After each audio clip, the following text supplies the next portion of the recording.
Exercise 1.1 का question number first. Question number first है हमारे पास, निम्नलिखित संख्याओं को अभाज्य गुणनखंडों के गुणनफल के रूप में व्यक्त करना है। तो यहाँ पर देखो हमारे पास में 140 दिया हुआ है, 140, 156, 3825, 5005, 7429।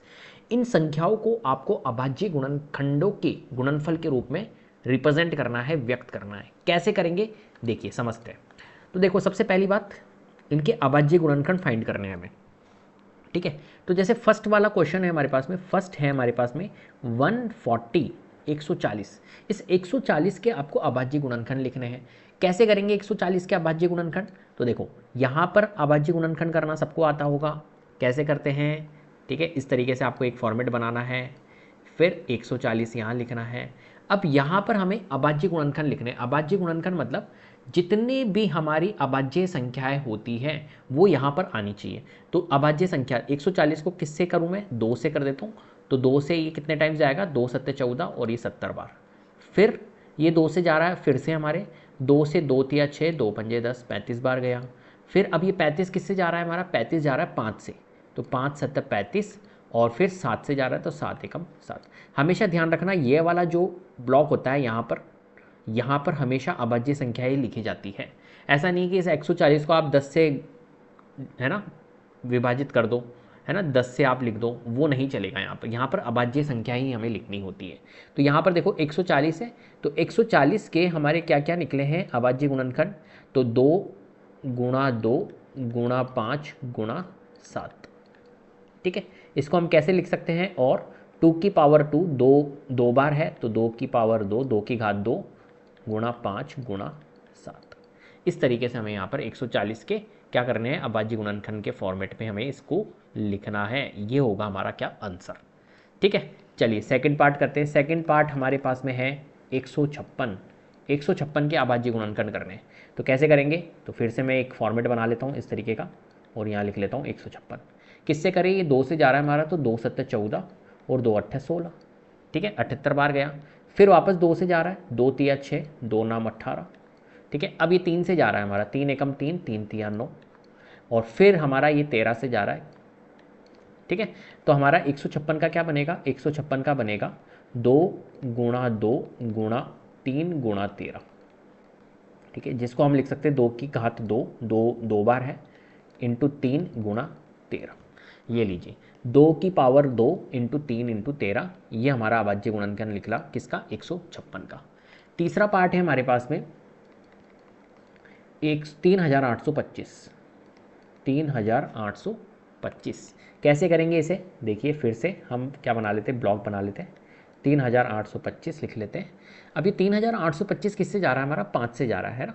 हमारे यहाँ पर जो यूनिट डिजिट है, यहाँ पर ये 5 लिखा हुआ है। ठीक है, इकाई के अंक पे, तो 5 से ये जा रहा है, तो 5 से हम इसको डिवाइड कर लेते हैं। तो देखो, 5 से हमारा जा रहा है 5 सत्ते 35, 3 बचा, 5 छंग 30, 2 बचा, 25 हो गया, 55 25। क्लियर है? अब ये 5 से फिर से जा रहा है, इकाई अंक 5 है, तो 5 से जाएगा, 5 एकम 5 और 2 बचा, तो ये हो गया हमारा 26, 55 25, और 1 बचा, 15 हो गया, 5 दिया 15। अब बताइए ये किससे जा रहा है? ये हमारा जा रहा है 3 से। ठीक है, तो 3 5 15 और 3 एकम 3। फिर से ये 3 से जा रहा है, 3 एकम 3 और 3 सत्ते 21। ठीक है, अब ये 17 किससे जा रहा है? हमारा 17 जा रहा है, 17 एक हमारी अभाज्य संख्या है, तो 17 17 से जाएगा, तो 17 एकम 17। तो यहाँ पर हमारा क्या बना? 3825 के गुणनखंड। 3825 के बने भाई 5 गुणा 5 गुणा 3 गुणा 3 और गुणा 17, जिसे हम कह सकते हैं 5 की घात 2, 3 की घात 2 और 17। ठीक है, इस तरीके से हमारे को यहाँ पर इन क्वेश्चंस को सॉल्व करना होता है। तो 3 क्वेश्चंस हमारे हो गए इसके। चलिए, अब हमारे पास में चौथा और पांचवा पार्ट कर लेते हैं। इन्हें हम हटा देते हैं, जिससे कि हमारे पास में जगह बन जाए थोड़ी सी। अब यहाँ पर देखो, चौथा पार्ट है हमारे पास में 5005। ठीक है, 5005 के अभाज्य गुणनखंड करने हैं। कैसे करेंगे? तो देखो, 5005 हमने लिखा, ये 5 से जा रहा है हमारा, तो 5 एकम 5 और 5 एकम 5। ठीक है, अब ये किससे जा रहा है? 1001। अब देखो, ये 1001 ये हमारा 2 से तो जाएगा नहीं, 3 से भी नहीं जा रहा है, क्योंकि 3 की इसमें क्या नहीं लग रही है? डिविजिबिलिटी नहीं लग रही है। क्या ये 4 से जाएगा? नहीं, ये हमारा सम संख्या से तो नहीं जाएगा।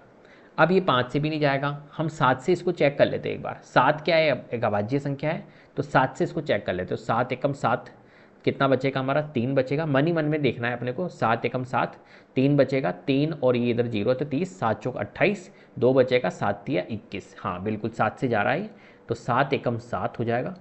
ठीक है, और 7 चौक 28 और 7 तिया 21। ठीक है, अब देखिए ये किससे जा रहा है? 143 किससे जा रहा है? क्या 7 से जा रहा है? नहीं, 7 दूनी 14 और फिर 3 बचेगा, नहीं जाएगा। फिर 143 देखो हमारा 11 से जा रहा है। ठीक है, तो 11 से हमारा कितनी बार जा रहा है? ये 11 एकम 11 और 11 तिया 33, 13 बार जा रहा है। ठीक है, और 13 एक अभाज्य संख्या है जो कि 13 से जाएगी, तो 13 एकम 13। तो हमारा 5005 के गुणनखंड बन के आ गए हैं हमारे कितने? 5 गुणा 7 गुणा 11 इंटू 13। क्लियर है बात? सारे के सारे अभाज्य संख्याएं हैं। चलिए नेक्स्ट हमारे पास में है 5वां क्वेश्चन, 7429। इसके हमारे को अभाज्य गुणनखंड लिखने हैं। कैसे लिखेंगे? तो 7429, तो यहाँ पर एक बार चेक कर लेते, क्या ये 3 से जा रहा है हमारा? 7429 क्या ये 3 से जा रहा है? 9 10 11 4 15, 15 और 7 22 होता है, तो 3 की डिविजिबिलिटी नहीं लग रही है। ठीक है, तो हमारा ये किससे जा रहा है?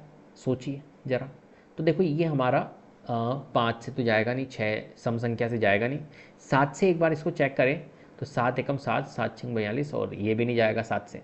ठीक है, और किससे जा रहा है? तो जब आप इसको चेक करोगे तो देखो पहली बात तो ये संख्या किससे जाएगी नहीं, ये किससे जाएगी? ये एक अभाज्य संख्या से जाएगी। अभाज्य संख्या कौन सी? जैसा कि यहाँ पर मेरे पास में 11 संख्या है, तो 11 से एक बार चेक कर लो। 11 के बाद में आप 13 से एक बार चेक कर लो। ठीक है, 13 के बाद में अभाज्य संख्या कौन सी होती है हमारी? 17 होती है, 17 से चेक कर लो। ठीक है, तो इस तरीके से हम चेक कर करके देखेंगे। तो क्या 11 से जा रहा है? 11 से तो जा नहीं रहा है। 13 से देख लेते, 13 तिया 39, 13 चौक 52, 13 पंजे 65, 65 और ये हमारा 9 बचा तो 92 हो जाएगा, और 13 छिंग 78, 13 सत्ते 91, और 1 13 एकम 19 जाएगा नहीं 13 से, नहीं 13 तो नहीं जा रहा है। अब नेक्स्ट अभाज्य संख्या होती है हमारी 17। 17 से चेक कर लेते, क्या 17 से जा रहा है? 17 चौक 68, कितना बचेगा? 6 बचेगा, 62 हो जाएगा। 17 34, 17 51, 17 17 तिया 51 और 17 सत्ते 119। हाँ 17 से जा रहा है ये 17 से जा रहा है भैया। देखो 17 एकम 17, 17 34, 17 51, 17 चौक 68, 68 आ गया, 74 था तो 68 6 74 होता है, तो 6 बचा और ये 2 था। अब 62 के बाद में जाओ, 17 एकम 17, 57 34, 17 51, 17 चौक 68, 17 तिया 51 है ना। 62 में से अगर 51, 62 में से 51 लेस करता हूँ मैं, तो 9 10 11, 11 आता है, और ये 9 जो बचा था वो लिखा। 17 सत्ते 119 होता है, तो ये देखो 17 से पूरा पूरा जा रहा है। ठीक है, अब देखो ये 17 से जा रहा है क्या? 17 दूना 34, 34 के बाद में 34 6 फिर 97 बचेगा। 17 97 जाता नहीं 17 से, तो अब 17 के बाद में और एक कोई अभाज्य संख्या देखो कौन सी आती है? 19 आती है एक। 19 से देखो इसको, 19 से जाता है क्या? तो 19 दूना 38 होता है, 38 और ये 5 बचा, और 19 तिया 57 होता है। बिल्कुल जा रहा है 19 से 23 बार, और 23 तो खुद ही अभाज्य संख्या है, तो ये एक बार जाएगा। ठीक है, ये ध्यान रखना आप, बहुत इंपॉर्टेंट क्वेश्चन है। तो 7429 की जो हमारी क्या बनी है, गुणनखंड बनी है, वो बनी है 17, 19 और 23। ठीक है, इस तरीके से आपको इस क्वेश्चन को सॉल्व करना है। कुल मिला के इन संख्याओं को आपको अभाज्य गुणनखंड के रूप में लिखना था, वो हमने यहाँ पर लिख दिया है। क्लियर है? चलिए क्वेश्चन नंबर 2 की ओर चलते हैं। सेकंड है हमारे पास में, पूर्णांकों के निम्नलिखित युग्मों के एचसीएफ और एलसीएम ज्ञात करने हैं, और इसकी जांच करना है कि दो संख्याओं का गुणनफल जो है वो बराबर होता है एचसीएफ इंटू एलसीएम के।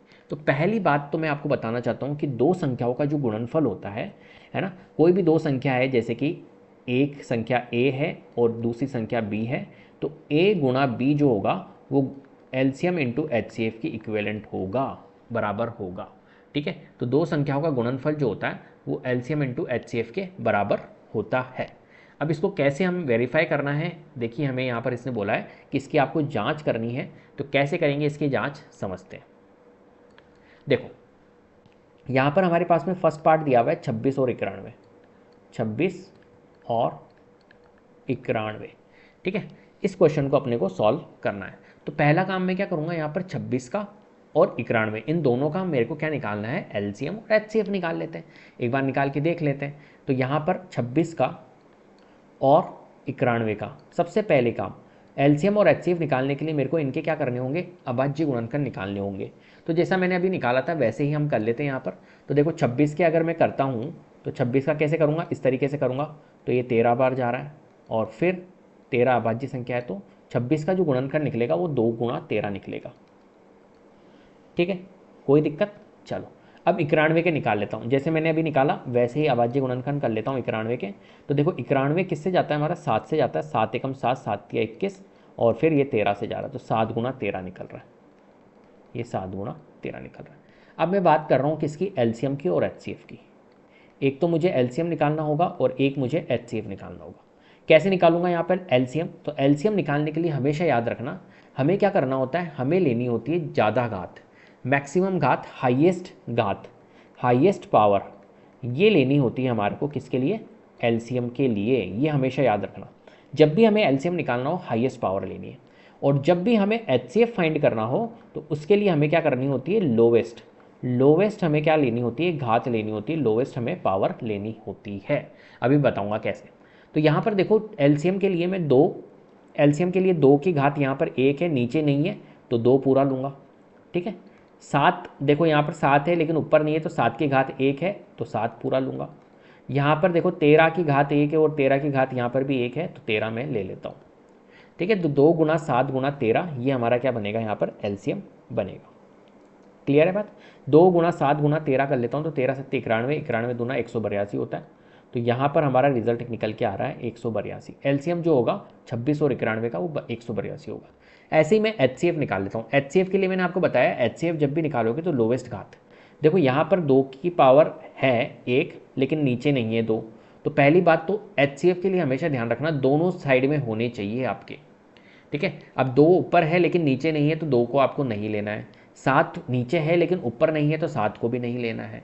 अब देखो 13 जो है, 13 को क्या लोगे क्या, हाँ 13 की घात 1 यहाँ पर है और 13 की घात 1 यहाँ पर है, दोनों साइड में 13 है और 13 की घात 1 है, तो 13 को हमें लेना होगा। तो 13। अब जैसे कि फॉर एग्जांपल मैंने जो आपको बताया अभी एचसीएफ के लिए क्या लेनी होती है, हमें लोवेस्ट घात, छोटी घात लेनी होती है। वो मैं क्यों बता रहा हूँ, जैसे कि फॉर एग्जांपल ऊपर किसी का कोई एक नंबर है और इस नंबर के आपके उसके अंदर एक हमारा अभाज्य गुणनखंड 13 है और एक नंबर और है उसके अंदर भी अभाज्य गुणनखंड है जो 13 की पावर 2 है।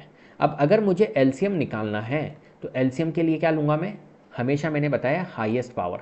तो 13 और 13 की पावर 2 में हाईएस्ट पावर क्या है, 13 की पावर 2 को मेरे को लेना होगा उसके गुणनखंड में से। और एचसीएफ अगर मैं लेता हूँ तो एचसीएफ के लिए मेरे को 13 और 13 की पावर 2 में छोटा कौन है, मैंने बताया एचसीएफ के लिए लोवेस्ट घात लेते हैं, तो 13 हमारा है छोटा, तो 13 हम लेंगे। ये मैं आपको समझाना यहाँ पर चाह रहा हूँ, लोवेस्ट घात। और ठीक है, क्लियर है बात। चलिए, तो इस तरीके से हमें क्या करने होते हैं, यहाँ पर लेने होते हैं। अब क्या करना होगा मुझे, चलो मैंने ले लिया एलसीएम और एचसीएफ। अब मुझे क्या करना है, इसको जांच करना है कि ये क्या बराबर होते हैं, दो संख्याओं का गुणनफल जो होता है वो एलसीएम इंटू एचसीएफ के क्या बराबर होता है, इस चीज़ को मेरे को देखना होगा।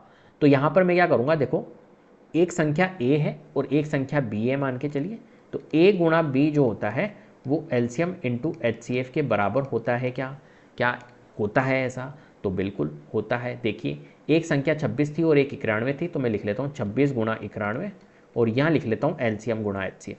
तो एलसीएम क्या है मेरा 182 और गुणा एचसीएफ क्या है 13। तो इनको करके देख लेते हैं हम क्या बराबर आ रहे हैं। तो 182 इंटू 13 में कर लेता हूँ यहाँ पर, तो 13 दूना 26 होता है और 13 सत्ते 91, 13 अट्ठे 104, 104 106 और 13 एकम 13 और 10 हमारा 23, 2366 आ रहा है। ठीक है, तो यहाँ पर आ गया 2366। 26 इंटू 91 कर लेता हूँ अब, तो 26 इंटू 91, 26 एकम 26, 26 दूना 52, 26 थी 78, 26 चौक 4, 26 26 26 नाम, ठीक है 26 नाम 234, 234 प्लस 2 236, तो 2366 यहाँ पर भी आ रहा है। इसका मतलब है कि हमारा LHS जो है वो RHS के इक्विवेलेंट आ रहा है, मतलब लेफ्ट हैंड साइड जो है हमारी बायां पक्ष जो है वो दाएं पक्ष के बराबर आ रहा है। इसका मतलब है कि ये बिल्कुल बात सही है, जो दो संख्याओं का गुणनफल होता है वो एलसीएम इंटू एचसीएफ होता है। ठीक है, इस तरीके से आपको यहाँ पर क्या करना है, वेरीफाई करके दिखाना है। चलिए अब देखिए हमारे पास में सेकेंड पार्ट है। सेकेंड क्या है हमारे पास में, 510 और 92। ठीक है, इसको भी करके देख लेते हैं। तो यहाँ पर मैं लिख लेता हूँ 510 और यहाँ लिख लेता हूँ भैया 92। इन दोनों को भी हम करके देख लेते हैं। तो 510 के हमें निकालने होंगे यहाँ पर, तो 510 के निकाल लेते फटाफट से। तो देखो 2 से जा रहा है, 2 दूनी 4, 2 पंजे 10, 2 पंजे 10, 255। अब ये किससे जा रहा है हमारा, 5 5 10 11 12, 3 से जा रहा है। तो 3 से देख के 3 अट्ठे 24, 3 पंजे 15। फिर क्या ये 3 से जा रहा है, नहीं, अब ये 5 से जा रहा है, 5 एकम 5, 5 तिया 15, और अब ये 13 से जा रहा है। ठीक है, तो हमारा क्या निकला यहाँ पर, 2 गुणा 3 गुणा 5 गुणा 13। ठीक है, अब 92 के निकाल लेते, तो 92 के कैसे निकालूंगा मैं, यहाँ पे 2 चौक 8, 2 छिंग 12, 2 दूनी 4, 2 थिया 6, और ये 23 से जा रहा है। ठीक है, तो 2 की पावर 2, 2 गुणा 2 गुणा 23, तो 2 की पावर 2 गुणा 23, ये यहाँ पर निकलेंगे इनके अभाज्य गुणनखंड। ठीक है, चलो अब हमने अभाज्य गुणनखंड निकाल लिए। अब क्या करेंगे हम यहाँ पर एलसीएम और एचसीएफ फाइंड करते हैं इनके। तो यहाँ पर देखो एलसीएम क्या आएगा, मैंने अभी आपको बताया था, हाईएस्ट पावर लेते हैं। तो यहाँ पर 2 की पावर 1 है, 2 की घात 1 है, और यहाँ 2 की घात 2 है। तो घात कौन सी ज़्यादा है, 2 की घात 2। तो जब भी हम यहाँ पर क्या निकालेंगे एलसीएम, तो हाईएस्ट पावर लेंगे तो 2 की घात 2 को लेना होगा। यहाँ पर देखो 3 की घात 1 है, यहाँ 3 की घात नहीं है, तो 3 ले लो, 3 की घात 1 बड़ा है। यहाँ 5 की घात 1 है, नीचे 5 नहीं है, तो 5 ले लो। यहाँ 13 की घात 1 है, नीचे 13 नहीं है, तो 13 ले लो। और यहाँ 23 है, ऊपर 23 नहीं है, तो एक 23 ले लो। ठीक है, ये एलसीएम हो गया हमारा। अब एचसीएफ के लिए क्या करना होगा, एचसीएफ के लिए मैंने आपको बताया था नीचे ऊपर दोनों साइड में होना चाहिए।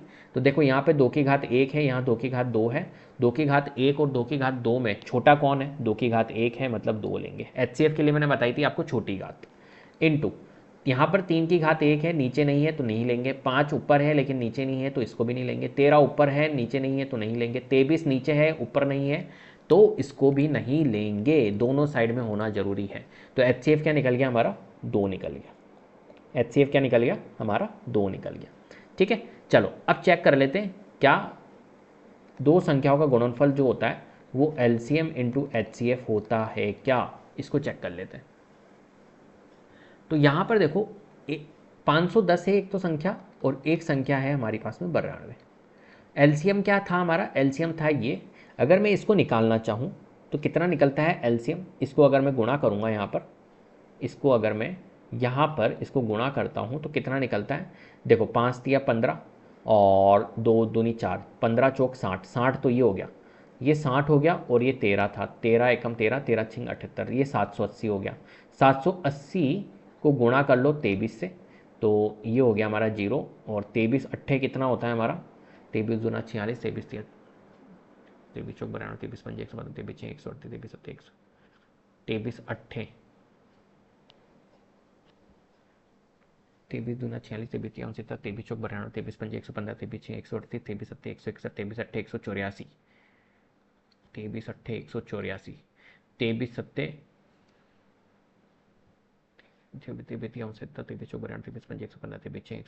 सत्ते 161 और 18, 8 9 6 7 179, 17,940 आ रहा है। ठीक है, कितना आ रहा है, 17,940। ठीक है, कोई दिक्कत इसमें, एक बार और चेक कर लेते हैं इसको। 13 पंजे 65, 13 चौक 52, 13 पंजे 65, 65 और 510 गुणा 92, और एलसीएम अगर मैं निकालूंगा तो कितना आएगा, 5 तिया 15, 15 चौक 60, 60 को गुणा मैंने करा 13 से, तो 13 छिंग 78, 780, तो ये आ गया। 780 को मैं गुणा करूँगा 13 और 23 से, तो अभी तो 17,940 को 13 से किया मैंने, 23 से किया। अब 17,940 को मेरे को किससे करना होगा, एक 13 से भी मल्टीप्लाई करना होगा। तो 13 चौक 52, 13 नाम 108, ठीक है, हाँ 17 नाम, एक सेकेंड, थोड़ा सा गड़बड़ हो रहा है यार, थोड़ी सी ढंग से कैलकुलेशन करनी होगी यहाँ पर, एक सेकेंड, चलो अच्छे से करते हैं। 5 तिया 15, ठीक है, और 15 चौक 60, 60 तो ये हो गया। 60 गुना अगर 13 में करता हूँ तो 13 छिंग 78, 780 हो गया, ठीक है। 13 चौक 52, 13 पंच 13 6 78, हाँ। अब इसको मेरे को 23 से गुणा करना है, ठीक है। इसको मेरे को 23 से गुणा करना है। 5 गुणा 13, 2 गुणा 3 गुणा 5, मैंने इसके 510 के शायद अधूरे लिखे, कहीं गलती हो गई क्या? एक सेकेंड, मैंने लिखने में गलती कर दी। 510 के एक बार फिर से मैं निकाल रहा हूँ।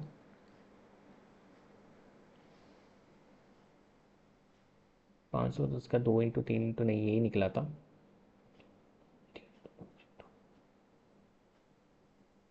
शायद 13 नहीं था यहाँ पर, एक मिनट। 2 दूनी 4, 2 पंजे 10, 2 पंजे 10, फिर 5 से 55 25, 5 कम 5। हाँ मेरे को याद है यार, 13 नहीं था, 17 था ये, इस वजह से ही तो गड़बड़ हो रही है। यहाँ पे 17 था, यहाँ 17 करना भैया, और यहाँ पे भी 17 करना, ठीक है, इसलिए वो मिस्टेक हो रही है। चलो अब देखो यहाँ पर, यहाँ HCF2 आ गया। चलो 5 दिया 15, 15 चौक 60, 60 तो ये हो गया 60 और 17, 17 चौथे 17 टेकाम 17 चौक 75 छिंग 85 छिंग 102, 1020, 1020 को 23 से कर लो, तो 23 दूना 46, 4 23 एकम 23, 23,460 आ रहा है, ठीक है। चलो तो यहाँ पे मैं इसको मिटा देता हूँ, एक सेकेंड, एक मिस्टेक की वजह से कितना टाइम लग गया, वो गलती कर दी थी मैंने, 13 लिख दिया यहाँ पर। चलो कोई बात नहीं। तो एलसीएम मेरा आ रहा है 23,460, HCF आ रहा है 2, तो एलसीएम 23,460 और HCF कितना आ रहा है, 2 आ रहा है। चलो अब कर लेते हैं 510 गुणा 92 कर लेते हैं। तो 510 को अगर मैं 92 से गुणा करता हूँ तो कितना आता है देख लेते हैं। देखो ये 0, 92 कम 92, और 92 को 5 से करता हूँ तो 9 पंजे 45, 450 तो ये हो गया, 5 दूनी 10, 460, 460 और 19 9, 469, 46,920 आ रहा है, ठीक है। इसको देख लेते हैं, 23,460 इंटू 2 करता हूँ, 23 दूना 46 और 4 4 8, हाँ ये भी हो जाएगा, 46,920 आ रहा है, ये भी कोई दिक्कत नहीं है। तो LHS जो है वो RHS के बराबर हमारा यहाँ पर आ रहा है, मतलब हमने इसको क्या कर लिया, जांच कर लिया है, ठीक है। इस तरीके से आपको सॉल्व करना है। चलिए आगे बढ़ते हैं। कैलकुलेशन है थोड़ी सी ज़्यादा इसके अंदर, तो आपको कैलकुलेट ढंग से करना होगा, ठीक है, गलती नहीं करनी है, थोड़ी सी भी गलती हुई मिस्टेक हो जाएगी। थर्ड पार्ट है हमारे पास में 336 और 54, ठीक है। चलो तो 336 और 54 के हम फटाफट से कर लेते हैं यहाँ पर। तो एक सेकेंड, यहाँ निकाल लेता हूँ मैं, यहाँ पे जगह है अपने पास में। 336 के निकाल लेते हैं फटाफट से, अबाजी गुणनखंड। 2 एकम 2, 2 छिंग 12, 2 अट्ठे 16, सही है। 2 एकम 2, 2 छिंग 12, 2 अट्ठे 16, 2 अट्ठे 16, 2 चौक 8, फिर 2 से जा रहा है, 2 चौक 8, 2 दूनी 4, फिर 2 से जा रहा है, और फिर 3 से जा रहा है, और फिर 7 से जा रहा है, ठीक है। तो हमारे पास में 336 के आ गए हैं, और 54 के भी हम निकाल लेंगे अभी।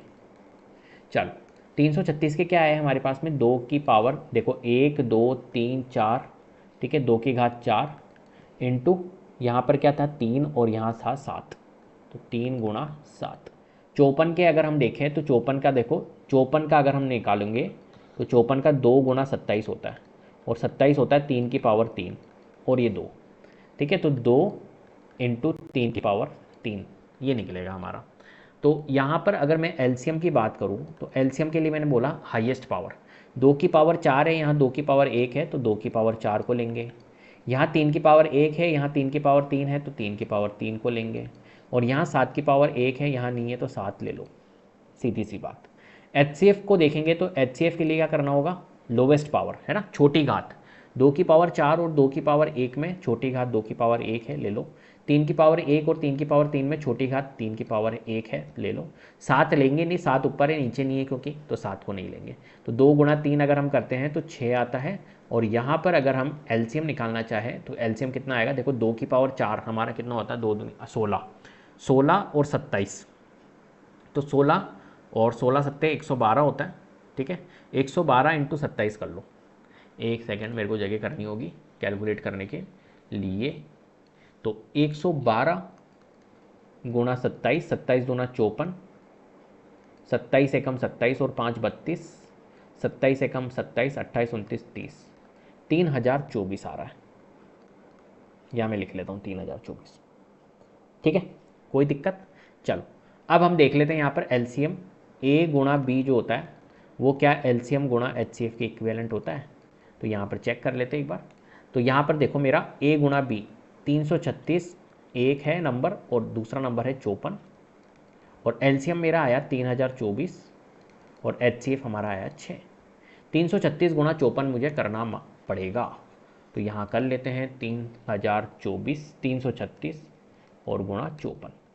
तो 6 चौक 24, 4 तिया 12 13 14, 4 तिया 12 और 13, 6 पंजे 30, 3 बचा, 5 तिया 15 16 17 18, 5 तिया 15 और 1 16। तो 4 हो गया 4 हो गया 8 9 10 11 6 7 8 18,144। ठीक है, तो 18,144 यहाँ पर आ रहा है। क्लियर है? चलो 3024 इंटू 6 कर लेते हैं और देख लेते हैं बराबर आ रहा है क्या। तो 6 चौक 24 तो ये हो गया, 6 दूनी 12 13 14 ये हो गया, 1 6 तिया 18, 18,144 यहाँ पे भी आ रहा है। तो इसका मतलब है कि हमने यहाँ पर देखा दिया है LHS जो है वो बराबर है RHS के। ठीक है, इस तरीके से आपको शो करके दिखाना होता है। क्लियर है बात? चलिए आगे बढ़ते हैं नेक्स्ट क्वेश्चन की ओर। क्वेश्चन है अभाज्य गुणनखंड विधि द्वारा निम्नलिखित पूर्णांकों के HCF और LCM अपने को यहाँ पर क्या करने हैं, ज्ञात करने हैं। कैसे करेंगे समझते हैं। तो देखो अभी हमने निकाल भी लिए LCM और HCF, बस सिंपल सा वैसा ही क्वेश्चन है। यहाँ पर 3 नंबर से 12 15 और 21। तो 12 15 21 का अभाज्य गुणनखंड विधि से हम यहाँ पर निकालेंगे। तो देखो नंबर क्या है हमारे पास में, जो क्वेश्चन है 12 15 और हमारे पास में है 21। ठीक है, इनका हम निकालते हैं। तो अभाज्य गुणनखंड निकाल लेते हैं 12 का 15 का और 21 का। ठीक है, चलो 12 का अगर मैं निकालता हूँ तो 2 से जा रहा है 2 छिंग 12, फिर 2 से जा रहा है 3 बार और फिर 3 से जा रहा है 1 बार। ठीक है, तो 2 की पावर 2 गुणा 3। ऐसे में 15 के अगर निकालता हूँ तो 15 का 3 से जा रहा है 3 5 15 और 5 एकम 5। ठीक है, तो 3 गुणा 5 निकल रहा है यहाँ पर। ऐसे ही मैं 21 के निकालता हूँ तो 21 के कैसे निकलेंगे, 3 7 21 तो ये हो गया और 7 एकम 7 ही हो गया। तो 3 गुणा 7 यहाँ से निकल रहा है।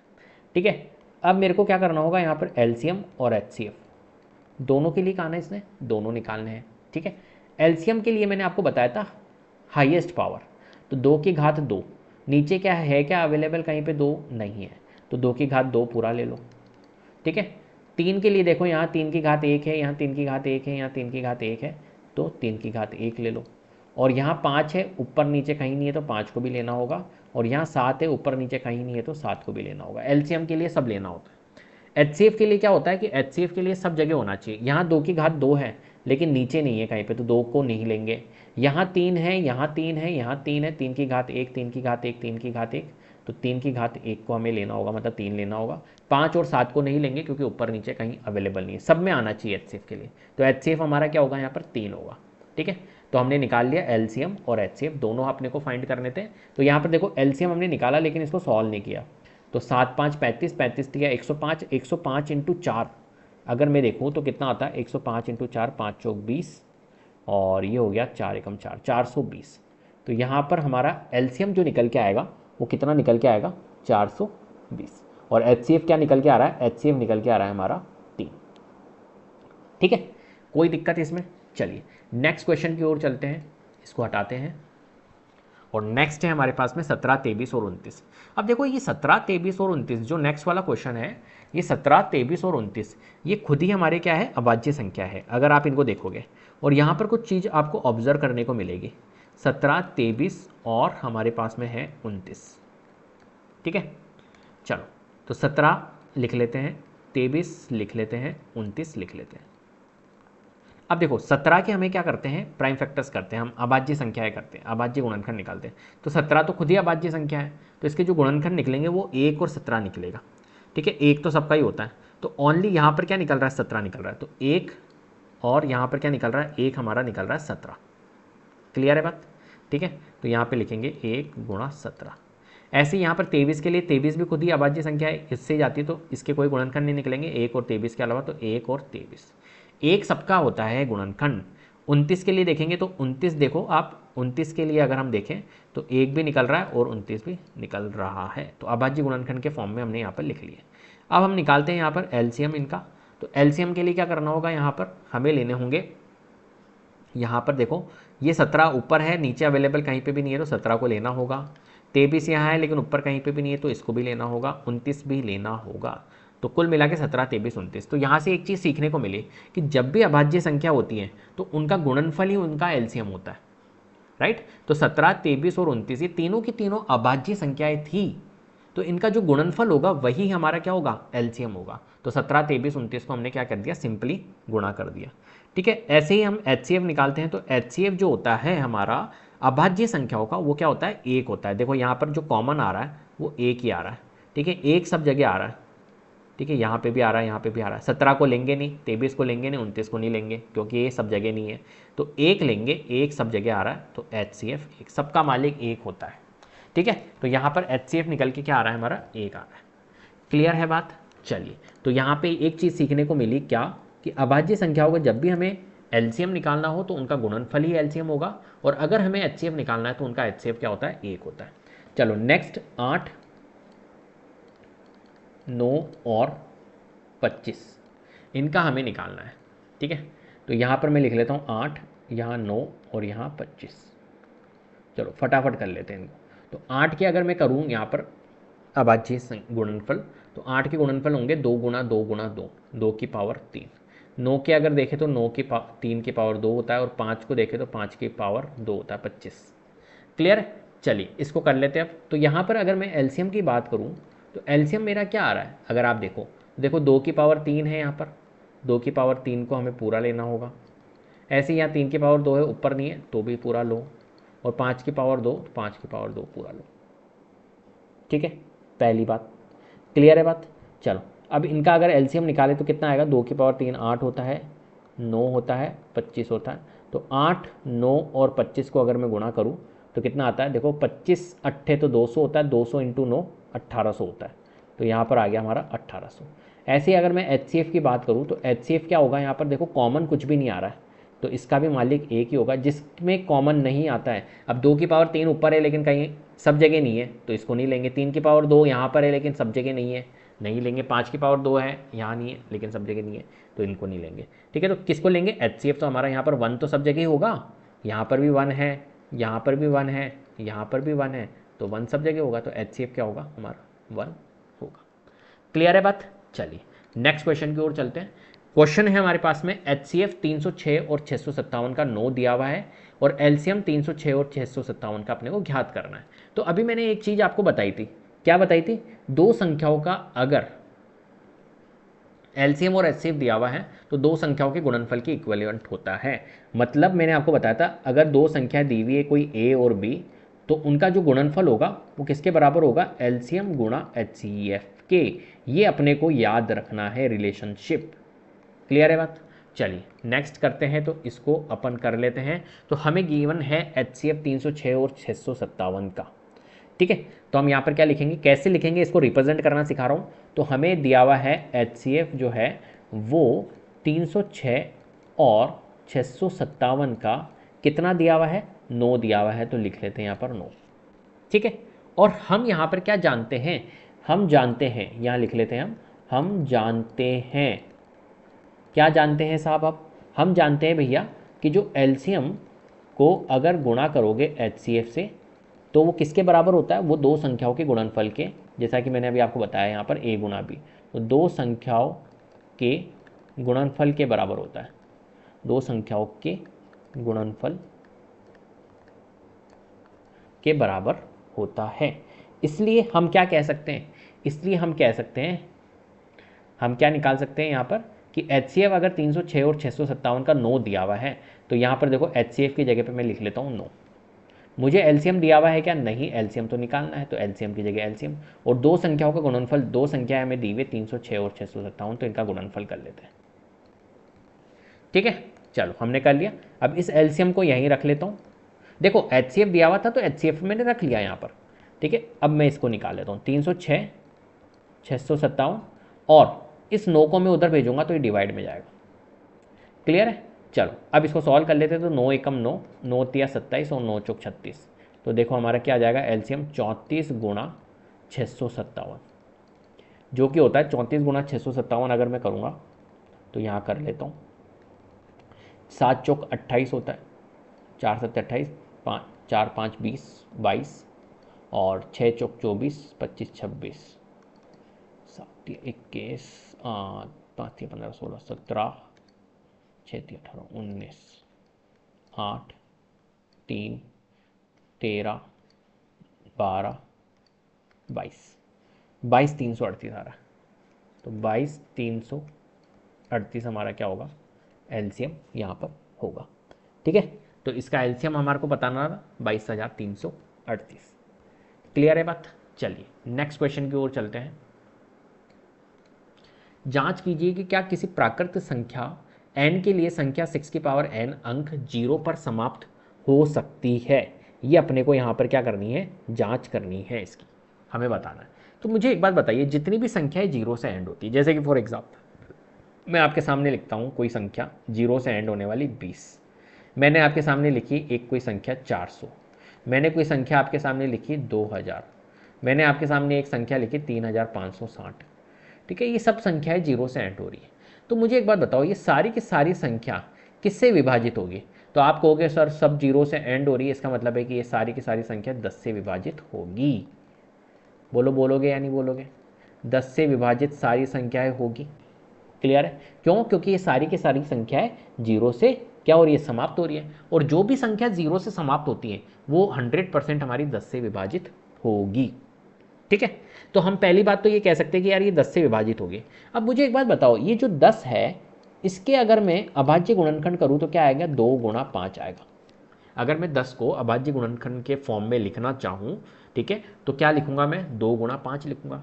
इसका मतलब है कि यार ये बात तो तय हो गई है कि अगर ये 10 से विभाजित होगी, मतलब जिसके अंदर 2 और 5 होंगे वो संख्या हमारी क्या होगी, उसकी पावर अगर कुछ भी मैं करूँगा तो वो क्या होगी, 0 से समाप्त होगी। क्लियर है? मेरी बात समझ में आ रही है? इसने कहा है जांच कीजिए कि क्या किसी प्राकृत संख्या n के लिए संख्या 6 की पावर n, देखो 6 की पावर n है ना, तो n में मैं कुछ भी अगर वैल्यू रखता हूँ, कोई भी प्राकृत संख्या लिखता हूँ, तो क्या ये 0 से समाप्त होने की पॉसिबिलिटीज़ है, 0 से समाप्त हो सकती है। तो पहली बात 0 से कब समाप्त होगी, जब मैं इसमें कहीं ना कहीं मेरा 0 होगा। ठीक है, जब ये इसकी पावर में कुछ भी करूँगा तो 0 आएगा। राइट, मेरी बात समझ में आ रही है? तो 6 के मेरे को क्या करने होंगे यहाँ पर, प्राइम फैक्टर्स, मतलब 6 के हमारे को अभाज्य गुणनखंड के फॉर्म में इसको लिखना होगा। और उस अभाज्य गुणनखंड में हमें देखना होगा कि क्या 2 और 5 है या नहीं। अगर 2 और 5 दोनों आ रहे हैं तब तो n की पॉसिबिलिटीज़ है यहाँ पर, n जो होगा वो 0 से समाप्त होगा। और अगर 2 और 5 ये नहीं है हमारे, है ना, दोनों होने चाहिए उसके गुणनखंड में, जैसे 6 है या कुछ भी संख्या आपको दे दें तो उसके गुणनखंड में 2 और 5 हमारा होना चाहिए। अगर 2 और 5 में से कोई एक है तो नहीं चलेगा, दोनों होने चाहिए, तब ये क्या हो सकता है, 0 से समाप्त हो सकता है। क्लियर है बात? चलिए कॉन्सेप्ट समझ गए। अब इस क्वेश्चन को कर लेते किस तरीके से हमें करना होगा, किस तरीके से लिखना होगा। तो हम लिख लेते, सबसे पहली बात मैंने आपको बताई थी कि 0 से अगर समाप्त हो सकती है तो ये 10 से विभाजित होगी। तो मैं यहाँ पर लिख लेता हूँ यदि, ठीक है, अगर कोई, यदि कोई, क्योंकि ये क्वेश्चन अगर एग्जाम में आता है तो आपको लिखना होगा, यदि कोई संख्या 0 पर समाप्त हो सकती है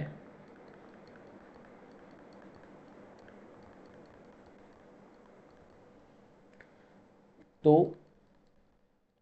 वह 10 से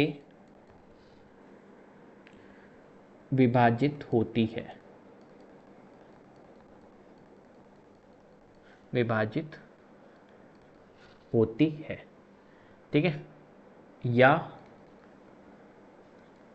हम कह सकते हैं कि 2 और 5 से विभाजित होती है, या 2 और 5 से विभाजित होगी। ठीक है, हम ये कह सकते हैं। क्यों होगी भैया? क्योंकि इसका कारण है, क्योंकि 10 जो होता है वो 2 गुणा 5 होता है, मैंने आपको यहाँ पर बताया था, इसलिए 2 और 5 से विभाजित होगी वो संख्या। ठीक है, तो यहाँ पर देखो 6 की पावर जो 6 की घात n है, ठीक है, अगर उसका मैं अभाज्य गुणनखंड करता हूँ, का अभाज्य गुणनखंड अगर मैं करता हूँ तो मेरा क्या निकलता है, 2 गुणा 6 को मैं क्या लिखूँगा, 2 गुणा 3 और उसकी पावर मेरी n है। ठीक है, तो इसका मतलब है कि 2 की पावर n और 3 की पावर n, ये अभाज्य गुणनखंड निकलेंगे 6 की पावर n के, 6 की घात n के। अब 6 की घात n में देखो 2 की घात n है और 3 की घात n है, तो 2 है 3 है, लेकिन मेरा कौन नहीं है, 5 नहीं। मैंने आपको बताया था ये 2 और 5 ये दोनों की दोनों होना ज़रूरी है, जब भी वो क्या होगा, एंड होगा हमारा, समाप्त होगा 0 से। लेकिन यहाँ पर देखो 2 तो है लेकिन 5 नहीं है। क्लियर है बात, समझ में आ रही है मेरी बात। तो यहाँ पर हम कह सकते हैं कि 6 की पावर n के अभाज्य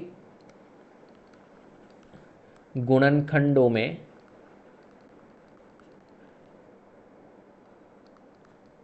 5 नहीं है। ठीक है, इसलिए मैंने आपको बताया था, इसलिए 5 नहीं है, इसलिए 6 की पावर n जो है वो 5 से विभाजित, 5 नहीं है, इसका मतलब कि 5 से विभाजित नहीं होगा। 2 से तो हो जाएगा, 2 है तो 2 से तो हो जाएगा, नहीं होगा। ठीक है, और अगर 5 से विभाजित नहीं होगा, 2 और 5 दोनों से विभाजित होना चाहिए। मैंने आपको बताया था 10 से विभाजित होगी, इसका मतलब है कि 2 और 5 से भी विभाजित होगी।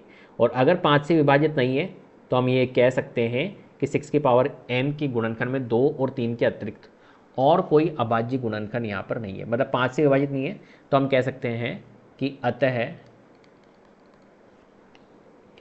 किसी भी प्राकृत संख्या के लिए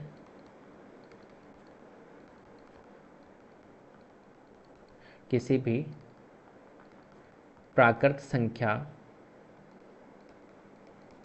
के लिए, प्राकृत संख्या n के लिए, n लिख लेते हैं, किसी प्राकृत संख्या n के लिए संख्या 6 की पावर n अंक 0 पर समाप्त नहीं हो सकती है। क्लियर है, इस तरीके से आपको इन क्वेश्चंस को सॉल्व करना है। चलिए नेक्स्ट क्वेश्चन की ओर देखते हैं। व्याख्या कीजिए कि 7 गुणा 11 इंटू 13 प्लस 13 और 7 गुणा 6 इंटू 5 गुणा 4 इंटू 3 गुणा 2 गुणा 1 प्लस 5 भाज्य संख्या है। भाज्य संख्या है क्यों है, ये अपने को यहाँ पर बताना है। चलो कैसे करेंगे, यहाँ पर देखो इन क्वेश्चंस को बहुत ध्यान से समझना, ये क्वेश्चंस आते हैं बोर्ड में। तो पहली बात, जो भी भाज्य संख्या होती है उनके 2 से अधिक क्या होते हैं, भाजक होते हैं। ठीक है, जितनी भी भाज्य संख्याएं होती है, जैसा कि फॉर एग्जांपल भाज्य संख्या कौन सी है, 15, तो 15 के अगर हम देखें भाजक तो कौन कौन से होंगे, देखो 15 का भाजक होगा एक तो एक सबका भाजक होता है ना, इसके अलावा 3 होगा, इसके अलावा 5 होगा और 15 होगा। तो देखो 2 से अधिक भाजक है, यहाँ पर कितने टोटल भाजक है, 4 भाजक है। ऐसे ही अगर मैं एक अभाज्य संख्या आपको बताऊं, ये भाज्य संख्या है, ये हमारी भाज्य संख्या है। ठीक है, अब मैं आपको अभाज्य संख्या बताता हूँ। अभाज्य संख्या, अभाज्य संख्या कौन सी, जैसे कि मैंने बताया आपको, कोई एक संख्या ले लेते 7। अब 7 के अगर मैं भाजक निकालूँ तो 7 का एक भाजक तो 1 होगा, एक तो सबका मालिक होता है, और एक 7 होगा। तो देखो ओनली 2 ही है। जितनी भी अभाज्य संख्याएं होती हैं इनके जो भाजक होते हैं वो कितने होते हैं, 2 होते हैं, 2 2। ठीक है, ओनली 2 भाजक होते हैं। लेकिन वहीं अगर भाज्य संख्या है तो उसके 2 से अधिक भाजक होते हैं। क्लियर है, तो ये तो हमें पता है कि भाजक जो होते हैं अभाज्य संख्याओं के वो 2 से अधिक होते हैं। ये आपको बताना है कि व्याख्या करना है कि ये जो नंबर है ये भाज्य संख्या है, क्यों है भाज्य संख्या, ये आपको बताना है। चलो तो देखो हम ये तो जानते हैं कि अभी मैंने आपको बताया भाज्य संख्या, भाज्य संख्याओं के 2 से अधिक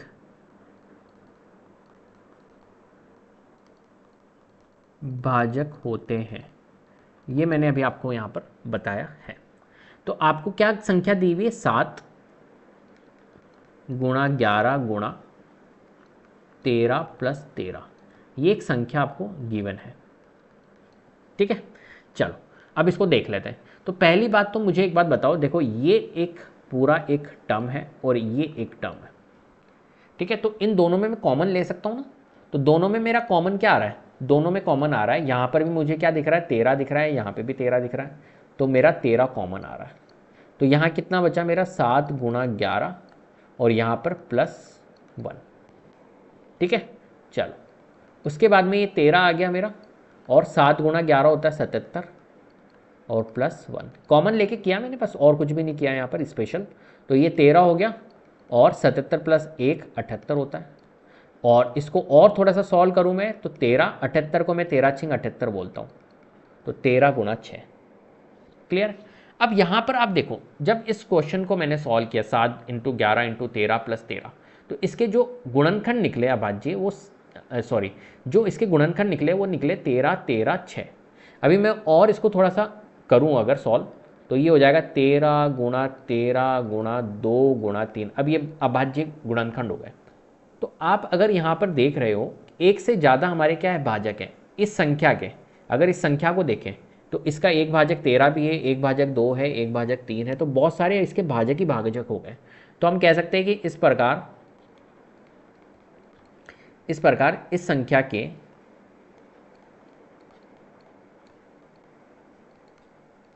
इस संख्या के दो से अधिक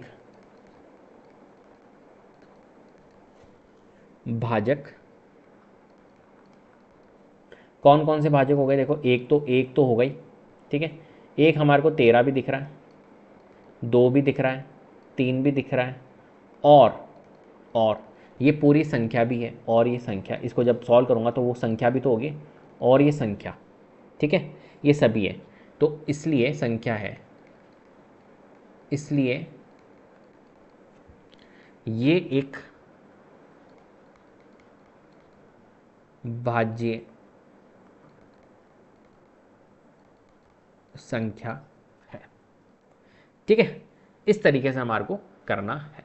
चलिए, ये मैंने आपको समझा दिया। नेक्स्ट हमारे पास में इसी का एक और पार्ट है, 7 गुणा 6 गुणा 5, इसको भी हम यहाँ पर सॉल्व कर लेते हैं। ठीक है, यहाँ कर लेता हूँ मैं।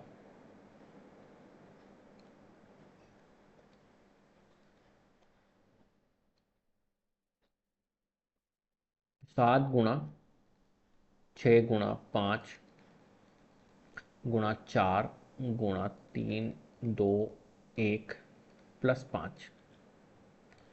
अब यहाँ पर देखो, पहली बात यहाँ से लेके और ये प्लस आ रहा है यहाँ पे, और ये दोनों एक टर्म है, तो यहाँ पर कॉमन क्या आ रहा है मेरा, 5 आ रहा है।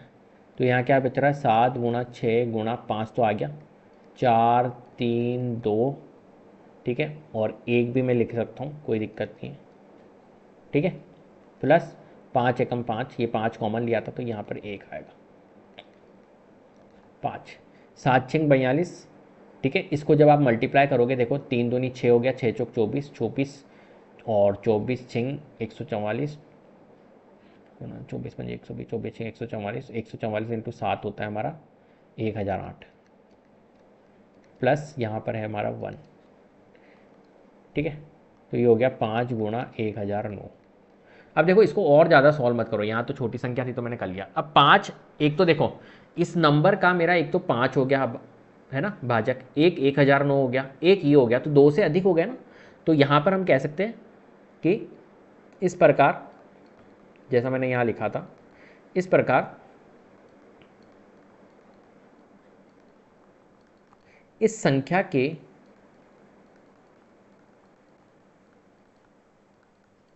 दो से अधिक भाजक, जैसा कि मैं देख रहा हूँ यहाँ पर 1 आ गया भाजक, 5 आ गया, 1009 आ गया, और ये संख्या खुद भी।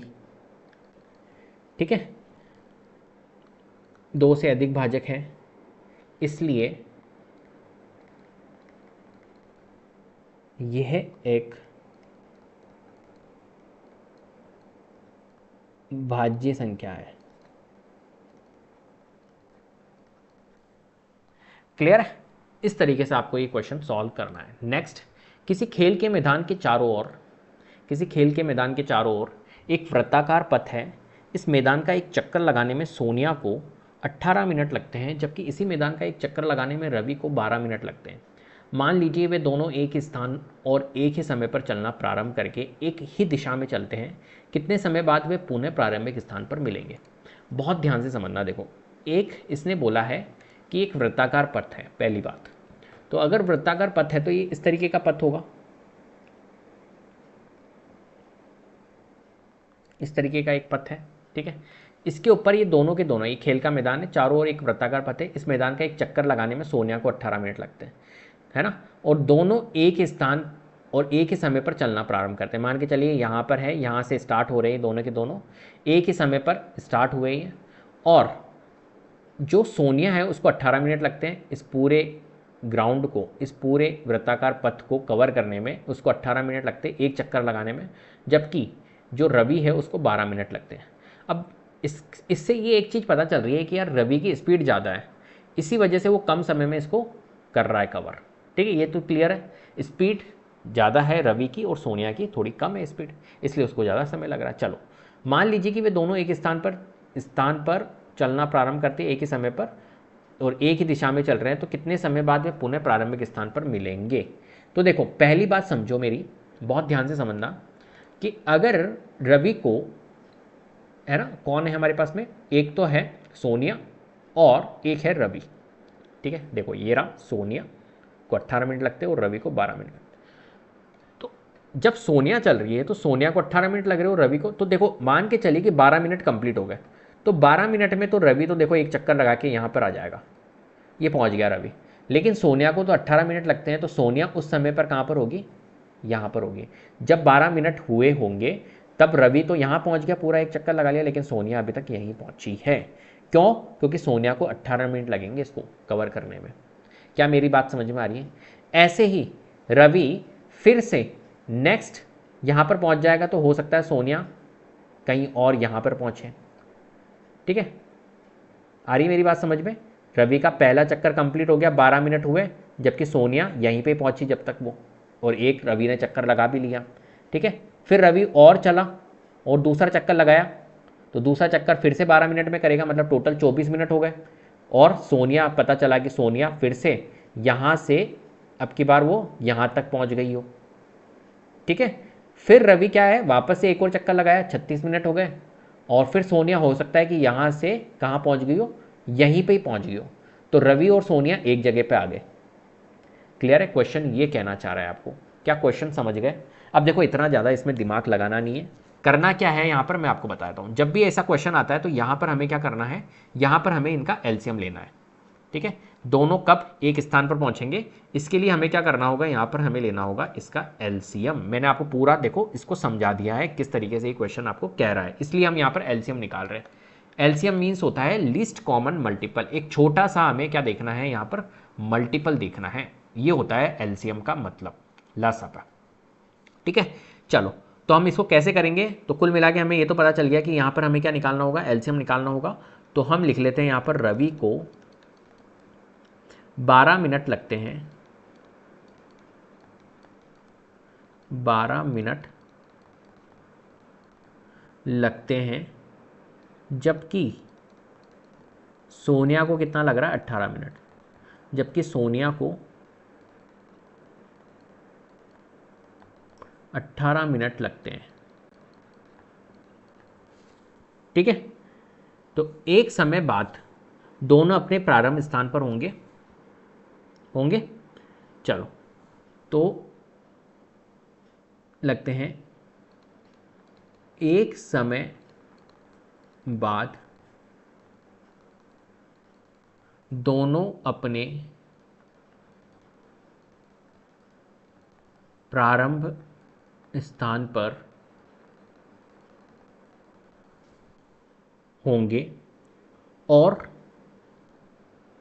कब होंगे, कब होंगे वो बताइए, क्या लेंगे इसके लिए, और वह समय क्या होगा, और वो जो समय होगा जब प्रारंभ स्थान पे होंगे वह समय 12 और 18 का क्या होगा, एलसीएम होगा। क्लियर है बात? तो हमें क्या करना होगा, यहाँ पर 12 और 18 का एलसीएम लेना होगा।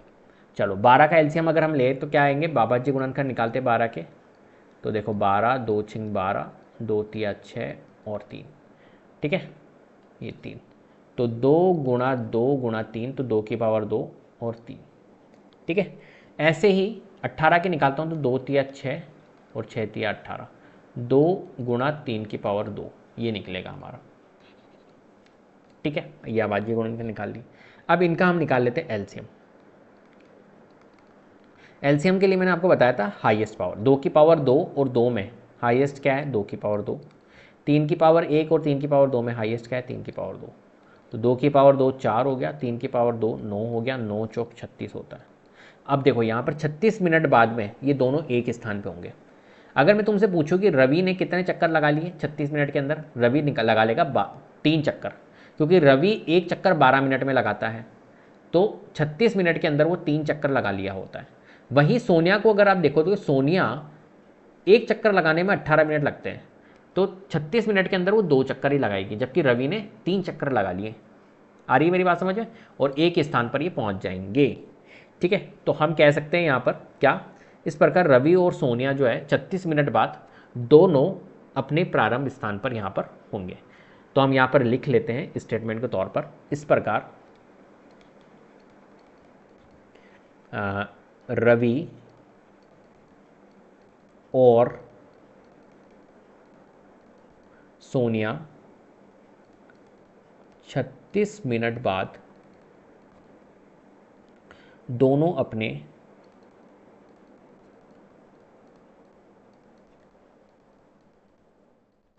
प्रारंभ स्थान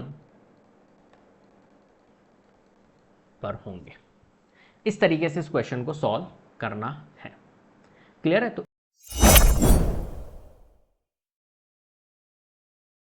हैं क्वेश्चन नंबर फर्स्ट के साथ। क्वेश्चन नंबर फर्स्ट है हमारे पास में, सिद्ध कीजिए कि √5 एक अपरिमेय संख्या है। यहां पर इस क्वेश्चन के अंदर क्या करना है, आपको सिद्ध करना है कि √5 जो है वो एक अपरिमेय संख्या है। तो सबसे पहली बात, इस क्वेश्चन के लिए आपको पता होना चाहिए कि परिमेय संख्या क्या होती है और अपरिमेय संख्या क्या होती है, ठीक है। तो चलिए देखते हैं परिमेय संख्या का मतलब समझते हैं, परिमेय संख्या क्या होती है। तो देखो, एक तो होता है हमारे पास में परिमेय संख्या, परिमेय संख्या, और एक होता है हमारे पास में अपरिमेय संख्या, ठीक है। परिमेय संख्या वह संख्या होती है जिसको हम p/q के फॉर्म में, p/q के फॉर्म में लिख सकते हैं, जहां पर p और q जो होता है वो पूर्णांक होता है। p और q एक पूर्णांक होता है और q जो होता है वो नॉट इक्वल टू 0 होता है। ऐसी अपरिमेय संख्या क्या होती है हमारी, जिसको हम p/q के फॉर्म में, p/q के फॉर्म में नहीं लिख सकते हैं, ठीक है। तो देखो, √5 जो होती है वो एक अपरिमेय संख्या है, ये आपको यहां पर क्या करना है, सिद्ध करना है। तो आपको मैंने परिमेय संख्या का मतलब समझा दिया। अब देखो, जब भी हम इन क्वेश्चंस को सॉल्व करेंगे तो हमें क्या करना है, यहाँ पर इन क्वेश्चन को सॉल्व करते टाइम में ये ध्यान रखना है कि हम इनका विरोधाभास मेथड का हम यहाँ पर यूज करने वाले हैं। इसने बोला है अपरिमेय संख्या, √5 एक अपरिमेय संख्या है, ये आपको सिद्ध करना है। तो हम क्या करेंगे, √5 को परिमेय संख्या मान लेंगे। अपरिमेय का अपोजिट क्या होता है, उल्टा क्या होता है, परिमेय संख्या। तो अपरिमेय संख्या ना मान के √5 को परिमेय संख्या हम यहाँ पर मान लेंगे। तो हम यहाँ पर इसका आंसर कर रहे हैं, क्या करेंगे, हम मानेंगे इसको, माना √5 जो है वो एक परिमेय संख्या है, ठीक है। और हम इसको क्या है, गलत साबित करेंगे बाद में, तो फिर उससे हमारा प्रूफ हो जाएगा ये। तो √5 हमने क्या माना, एक परिमेय संख्या है, ठीक है। अगर ये परिमेय संख्या है तो मैंने अभी आपको बताया था कि परिमेय संख्या जो होती है वो p/q के फॉर्म में होती है, p/q a/b इस फॉर्म में हमारी होती है। तो हम कह सकते हैं कि भैया इसलिए हम मान सकते हैं, इसलिए माना जो √5 होगी वो a/b के बराबर होगी। बोलो, क्योंकि रूट 5 को मैंने क्या माना अभी, परिमेय संख्या है, तो रूट 5 जो होगा वो बराबर होगा a बाई बी के, a बटा b के, जहाँ पर हमारा जो b है वो बराबर नहीं होगा 0 के, b हमारा 0 नहीं हो सकता, b is not equal to 0। ठीक है, तो यहाँ के लिए हम कह सकते हैं जहाँ हमारा a और b जो है, a और b जो है वो क्या है, पूर्णांक है, और तथा a और b का जो HCF होता है, a और b में एक के अतिरिक्त अगर a और b का मैं अभाज्य गुण मतलब एक गुणनखंड करूं, उभयनिष्ठ गुणनखंड निकालूं, तो एक के अतिरिक्त कोई गुणनखंड नहीं निकलेगा, एक के अतिरिक्त कोई भी उभयनिष्ठ गुणनखंड नहीं निकलेगा। ठीक है, ये परिमेय संख्या, जब जो भी परिमेय संख्या होती है, जो p अपॉन क्यू, जो भी परिमेय संख्या होती है जो कि p बाई क्यू के फॉर्म में होती है, यहाँ पर p और q पूर्णांक होता है, और इनका अगर हम उभयनिष्ठ गुणनखंड देखें तो एक के अतिरिक्त कोई उभयनिष्ठ गुणनखंड नहीं होता है, इनका उभयनिष्ठ गुणनखंड क्या होता है, एक होता है। ठीक है, तो यहाँ पर हम कह सकते हैं कि a और b पूर्णांक है, यहाँ पर a और b में एक के अतिरिक्त कोई भी उभयनिष्ठ गुणनखंड नहीं होगा अगर ये क्या है, परिमेय संख्या है, तो हम यहाँ पर लिख सकते हैं गुणनखंड, ठीक है, नहीं है, एक के अतिरिक्त कोई उभयनिष्ठ गुणनखंड यहाँ पर नहीं है। ठीक है, चलो भैया अब इसको सॉल्व करते हैं। Root 5 is equal to a by B है, तो मैं क्या करूँगा यहाँ पर देखो, इसको क्रॉस अगर मल्टीप्लाई करूँ, पहले तो मैं इनका स्क्वायर कर लेता हूँ। ठीक है, दोनों का मैं क्या कर लेता हूँ, वर्क कर लेता हूँ, तो वर्क करने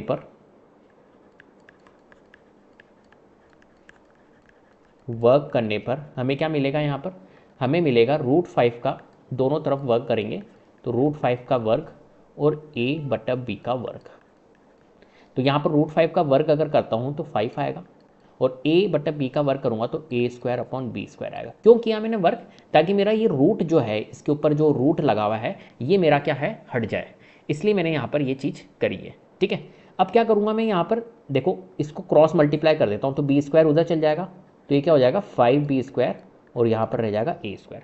अब मैं इस 5 को a के नीचे लेके जाऊँगा, तो b square is equal to a square upon 5। अभी आप मेरी स्ट्रेटजी रणनीति समझ जाओगे कि मैं क्या करना चाह रहा हूँ यहाँ पर।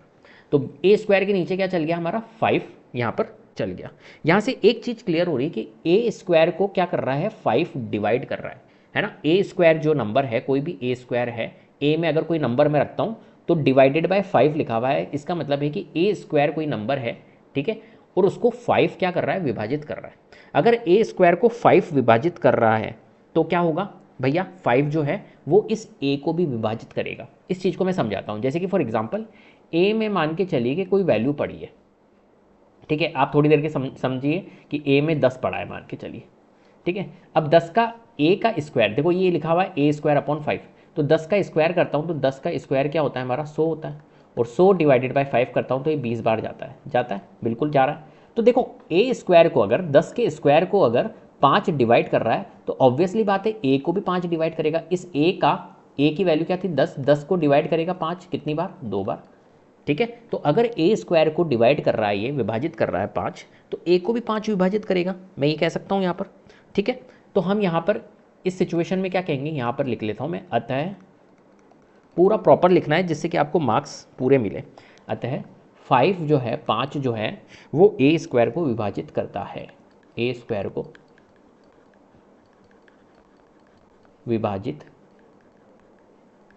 करता है, ठीक है।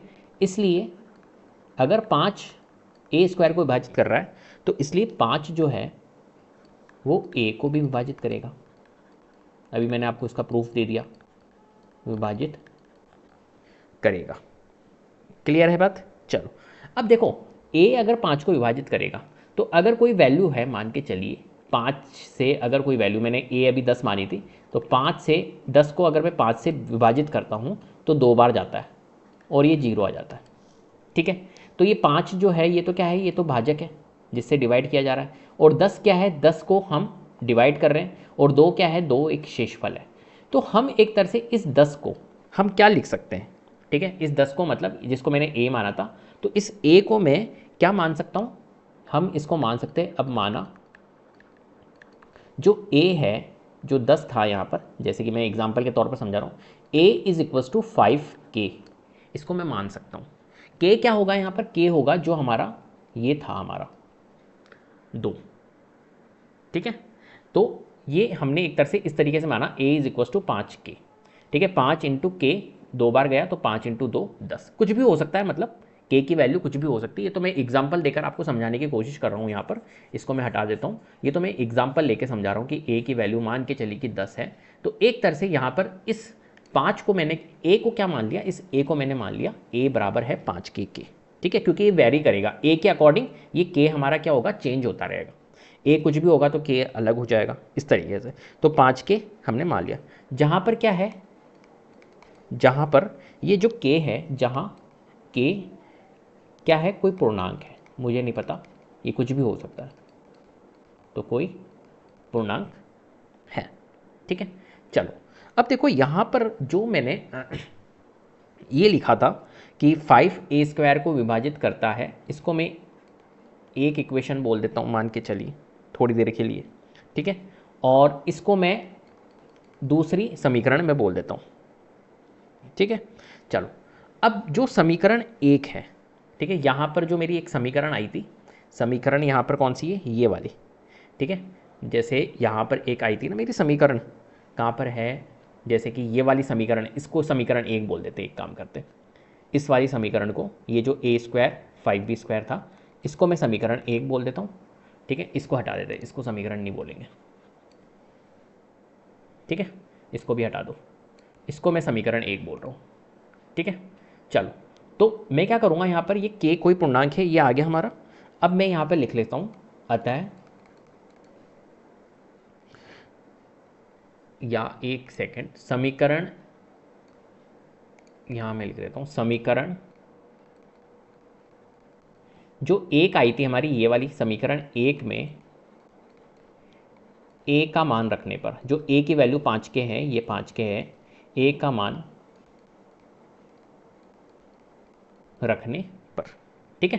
तो हम a का मान रख लेते हैं। तो समीकरण 1 क्या थी हमारी, 5b² बराबर a², ये समीकरण 1 थी। तो मैं क्या करूँगा यहाँ पर 5b² और a की जगह पे मैं 5k रखूँगा, तो 5k रख लिया और उसका स्क्वायर, तो 5k का स्क्वायर क्या होगा, 25k², और ये हो गया 5b², ठीक है। अब इसको थोड़ा सा और सॉल्व कर लेते हैं यहाँ पर। तो देखो 5 एकम 5 और 5 पच्चा 25, ठीक है। तो मैं यहाँ पर कह सकता हूँ कि k² को देखो, ये आ गया हमारा b² is equal to 5k²। तो अगर मैं k² को यहीं रखता हूँ तो 5 को अगर उधर भेजता हूँ तो b² के नीचे क्या आ गया, 5। अब देखो एक तो आ रहा था हमारा a² के नीचे 5, यहाँ पर अगर इस सिचुएशन में देखोगे तो a² के नीचे 5, इस सिचुएशन में क्या आ रहा है, b² के नीचे भी हमारा क्या आ रहा है, 5 आ रहा है, ठीक है। अब b² के नीचे अगर 5 आ रहा है, इस चीज़ को बहुत ध्यान से समझना, मैं यहाँ पर समझा रहा हूँ। अगर b² के नीचे 5 आ रहा है, तो जैसा कि यहाँ पर था a² के नीचे 5, तो मैंने कहा था 5 जो है वो a² को विभाजित करता है। तो यहाँ पर b² के नीचे 5 आ रहा है, तो 5 जो है हम यहाँ पर लिख सकते हैं, इसलिए जो 5 है वो किसको कर रहा है, b² को विभाजित करता है, विभाजित। अभी आप स्ट्रेटेजी समझ जाओगे पूरा क्वेश्चन करने के बाद में, ठीक है। इसलिए ठीक है, 5 अतः, यहाँ पर अतः लिखना था, अतः 5 जो है वो 5b² को विभाजित करता है, इसलिए जो 5 है वो b को भी विभाजित करेगा, b को विभाजित करेगा, ठीक है।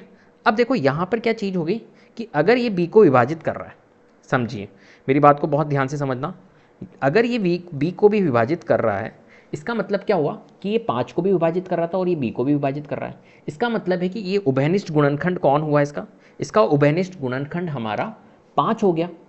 a और b का उभयनिष्ठ गुणनखंड मैंने कहा था 1 के अतिरिक्त कोई भी नहीं होगा, लेकिन यहाँ पर a को 5 विभाजित कर रहा है और b को भी 5 विभाजित कर रहा है। इसका मतलब है कि इनका उभयनिष्ठ गुणनखंड जो HCF है वो तो यहाँ पर क्या हो गया, 5 हो गया, ठीक है। तो हमने जो माना था यहाँ पर 1 के अतिरिक्त कोई उभयनिष्ठ गुणनखंड नहीं होगा, वो हमारी एक तरह से गलत हो गई, ठीक है। तो हम इसको पूरे लैंग्वेज के तौर पर हम क्या लिखेंगे, अब यहाँ पर देखो थोड़ा सा स्पेस नहीं है, तो एक काम करता हूँ, मैं यहाँ से इसको हटा देता हूँ, है ना। यहाँ से मेरे को थोड़ा सा स्पेस क्रिएट करना पड़ेगा, यहाँ से हटा देता हूँ और यहाँ लिख लेता हूँ, ठीक है। चलो यहाँ पर लिख रहा हूँ मैं, इसलिए इससे हमें यह पता चलता है, क्या पता चला हमें, कि ए और बी का जो उभयनिष्ठ गुणनखंड है, अभी मैंने आपको बताया था उभयनिष्ठ गुणनखंड है, गुणनखंड उभयनिष्ठ गुणनखंड 5 है, ठीक है। जो कि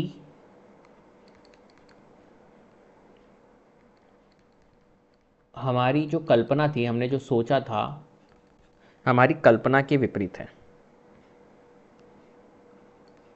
ठीक है। कल्पना क्या थी कि इनके जो हमारे उभयनिष्ठ गुणनखंड होंगे वो एक होंगे, क्योंकि मैंने परिमेय संख्या माना था इसको, और परिमेय संख्या माना तो ये p बटा क्यू के a बटा b के फॉर्म में होगा, और a और b पूर्णांक होगा, और a और b के उभयनिष्ठ गुणनखंड क्या होगा, एक होगा, एक के विपरीत कोई नहीं होगा, एक के अतिरिक्त कोई नहीं होगा।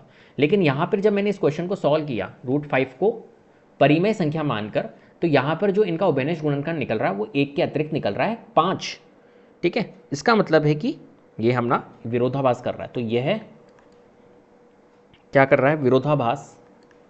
ये जो विरोधाभास हुआ है वो किसकी वजह से हुआ है, हमारी गलती की वजह से, हमारी त्रुटिपूर्ण जो हमने सोचा था, त्रुटिपूर्ण जो कल्पना की थी हमने, त्रुटिपूर्ण कल्पना के कारण हुआ है। पूरा लिखना है आपको अगर अच्छे मार्क्स चाहिए तो, कारण हुआ है। क्यों हुआ है, क्योंकि हमने इसको माना था √5 एक परिमेय संख्या है, परिमेय संख्या है। लेकिन अतः √5 वैसे क्या है, √5 एक अपरिमेय संख्या है,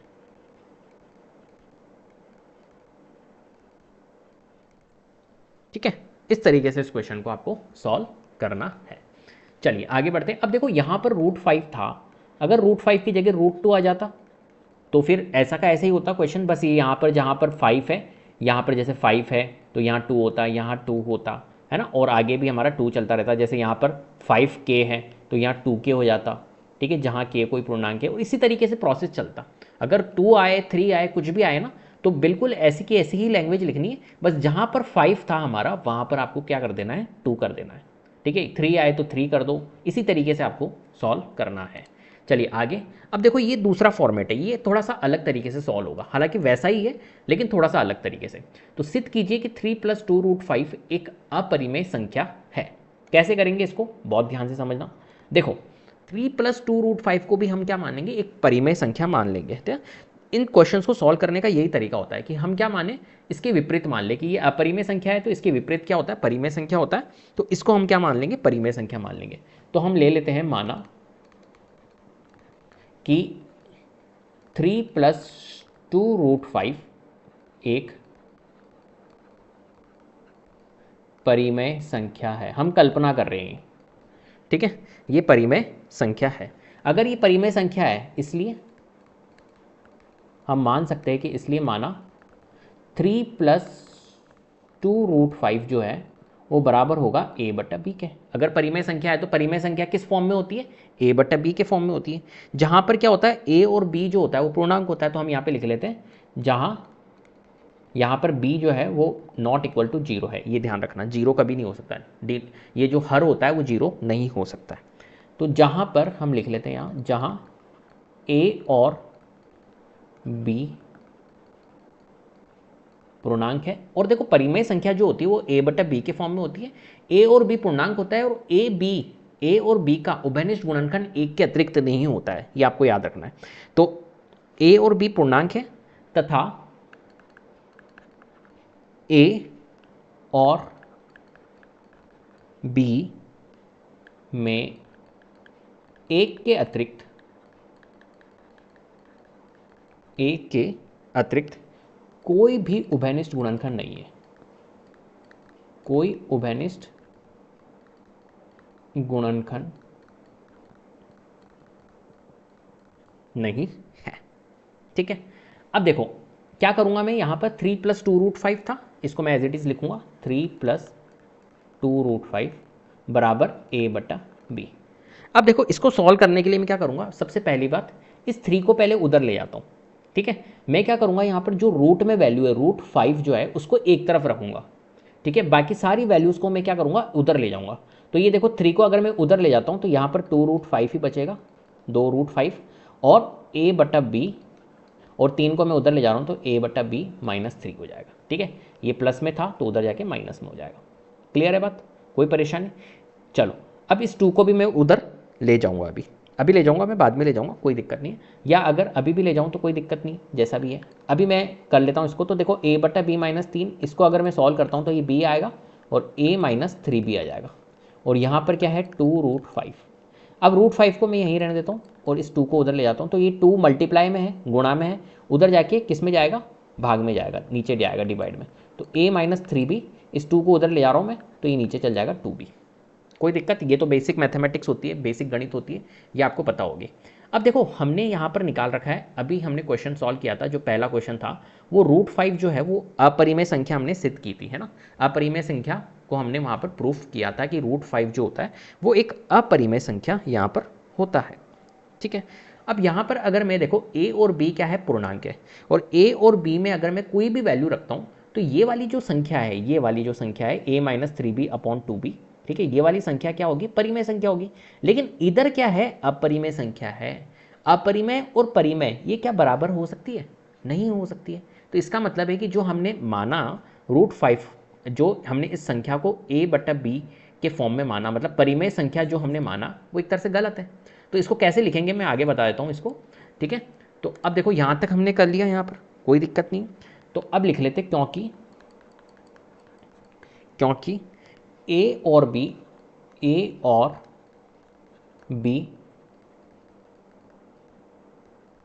पूर्णांक हैं, इसलिए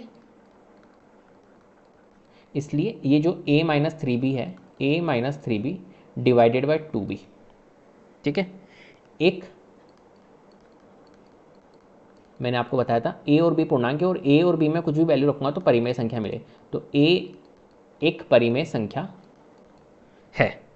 ठीक है, इसलिए अगर ये परिमेय संख्या है, यहाँ पर अगर परिमेय संख्या आ गई है, यहाँ परिमेय संख्या आ गई है, तो इसके इक्वल में जो वैल्यू होगी, इसके बराबर में जो वैल्यू होगी वो भी परिमेय संख्या होगी, ये भी परिमेय संख्या होगी।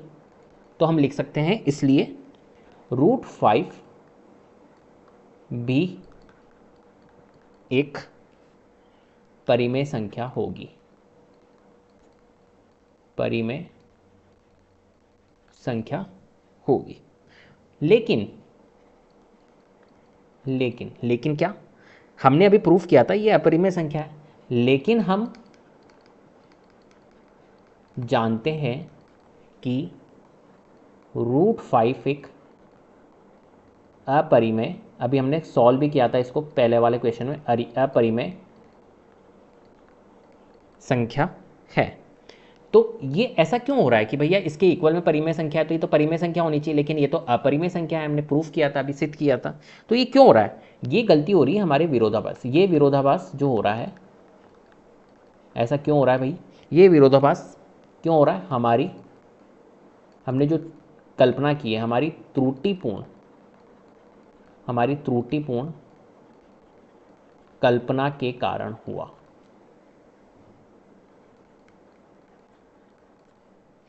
है, क्यों हुआ है, क्योंकि हमने हुआ है कि जो हमारा 3 + 2√5 है एक अपरिमेय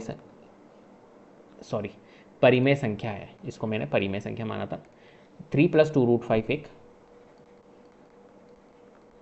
परिमेय संख्या है, ये हमने कल्पना की थी इसको। ठीक है, अतः 3 + 2√5 जो है परिमेय नहीं है, ये एक अपरिमेय संख्या इस तरीके से इस क्वेश्चन को आपको पूरा सॉल्व करना है। चलिए क्वेश्चन नंबर 3 की ओर चलते हैं। क्वेश्चन नंबर 3 है हमारे पास में, सिद्ध कीजिए कि निम्नलिखित संख्याएं अपरिमेय है। अब देखो इनको भी हमारे को क्या करना है, एक तरह से सिद्ध ही करना है। कैसे करेंगे इनको सिद्ध, तो देखो यहाँ पर हमारे पास में क्या है, 1/√2 है, ठीक है। तो 1/√2 को हम कैसे सिद्ध करेंगे, जैसा कि अभी हम करते आए हैं वैसा ही हमें सिद्ध करना है, पहले और दूसरे क्वेश्चन में जैसा हमने किया है। 1/√2 1/√2 को हम क्या मानेंगे, एक परिमेय संख्या यहाँ पर मान के चलेंगे। तो यहाँ पर मान लेते हैं इसको, फर्स्ट वाला जो पार्ट है 1/√2 है, तो माना जो हमारा 1/√2 है, माना 1/√2 एक परिमेय संख्या है।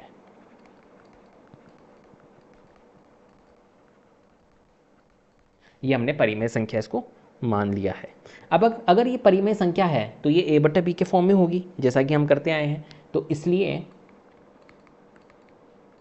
इसलिए माना 1/√2 जो है बराबर है a/b के, हम ये मान सकते हैं, ठीक है। जहाँ पर b जो होगा वो 0 के बराबर नहीं होगा। और यहाँ पर क्या होगा भैया, यहाँ पर a और b पूर्णांक हैं तथा a और b में अगर ये a/b के फॉर्म में है, परिमेय संख्या जो भी होती है वो a/b के फॉर्म में होती है, और a और b पूर्णांक होता है, और a और b का उभयनिष्ठ गुणनखंड जो होता है वो 1 के अतिरिक्त कोई नहीं होता, ठीक है। तो 1 के अतिरिक्त इसमें a और b में 1 के अतिरिक्त कोई उभयनिष्ठ गुणनखंड नहीं है, ठीक है। चलो भैया आगे बढ़ते हैं। अब देखो 1/√2 बराबर a/b, क्या करूंगा मैं यहाँ पर, इसको क्रॉस मल्टीप्लाई कर लेते हैं, तो ये b उधर चल जाएगा, ठीक है। या एक काम करते हैं, 1 मिनट, इसको क्रॉस मल्टीप्लाई मत करते हैं, इसको क्रॉस मल्टीप्लाई नहीं करेंगे। 1/√2 को मैं थोड़ा उल्टा कर दूँ तो ये √2/1 हो जाएगा, ऐसा होता है नहीं होता है। तो 1/√2 को अगर उल्टा कर दूँ तो ये √2/1 हो जाएगा। तो इधर अगर मैंने उल्टा किया तो इधर भी मेरे को उल्टा करना होगा, तो ये b/a हो जाएगा। सिंपल, ऐसा कर लो, ठीक है। अब क्या होगा, यहाँ पर √2 है और यहाँ पर b/a है, जैसा कि मैंने पहले वाले क्वेश्चन में किया था। पहले वाले क्वेश्चन में क्या किया था मैंने, पहले वाले क्वेश्चन में किया था इनका वर्ग करने पर, तो इनका वर्ग किया था मैंने, वर्ग करने पर दोनों साइड वर्ग करने पर क्या होगा, √2 का वर्ग करेंगे और b/a का भी हम यहाँ पर वर्ग करेंगे। तो √2 का वर्ग करेंगे तो 2 हो जाएगा और ये हो जाएगा b²/a²। इससे क्या होगा, हमारा रूट हट गया, इसलिए हमने वर्ग किया है यहाँ पर, ठीक है। अब देखो यहाँ पर अगर मैं यहाँ पर इसको अब क्रॉस मल्टीप्लाई अगर मैं कर दूँ तो ये हो जाएगा 2 × a² और यहाँ पर है b², ठीक है। कोई दिक्कत, चलो बहुत बढ़िया। 2 × a² = b²। अब मैं क्या करूँगा, यहाँ पर एक काम कर सकते हैं हम, 2 × a² और b²। यहाँ से एक चीज़ समझ में आ रही है कि a² को तो मैं यहीं रखता हूँ और b² और इस 2 को उधर ले जाता हूँ तो ये डिवाइड में चल जाएगा। तो यहाँ से एक चीज़ क्लियर हो रही है कि b² को क्या कर रहा है, 2 विभाजित कर रहा है, ठीक है। तो यहाँ पे मैं लिख सकता हूँ अतः 2 जो है वो b² को विभाजित करता है, ठीक है। और इस इक्वेशन को हम कह देते हैं, ये वाली जो इक्वेशन आई थी मेरी, इसको मैं एक इक्वेशन समीकरण 1 बोल देता हूँ, b² को विभाजित करता है, ठीक है। चलो इसलिए जो हमारा 2 है वो b को भी विभाजित करेगा, मैंने आपको बता रखा है, विभाजित करेगा, ठीक है। अब हम क्या करेंगे, अगर ये b 2 विभाजित कर रहा है तो एक तरह से हम क्या मान सकते हैं, इसको जो b है हमारा, है ना, इस b को मैं 2k मान सकता हूँ। तो अब माना जो b है वो 2k के बराबर है, b = 2k है, जहाँ पर जहाँ k कोई पूर्णांक है, ये जो k है कोई पूर्णांक है। इसका रीज़न मैं देता हूँ।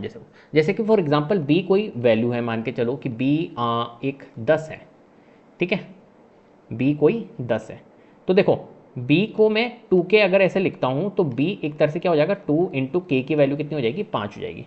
क्योंकि अगर 10 2 से विभाजित हो रहा है तो कितनी बार जा रहा है, ये 5 बार जा रहा है।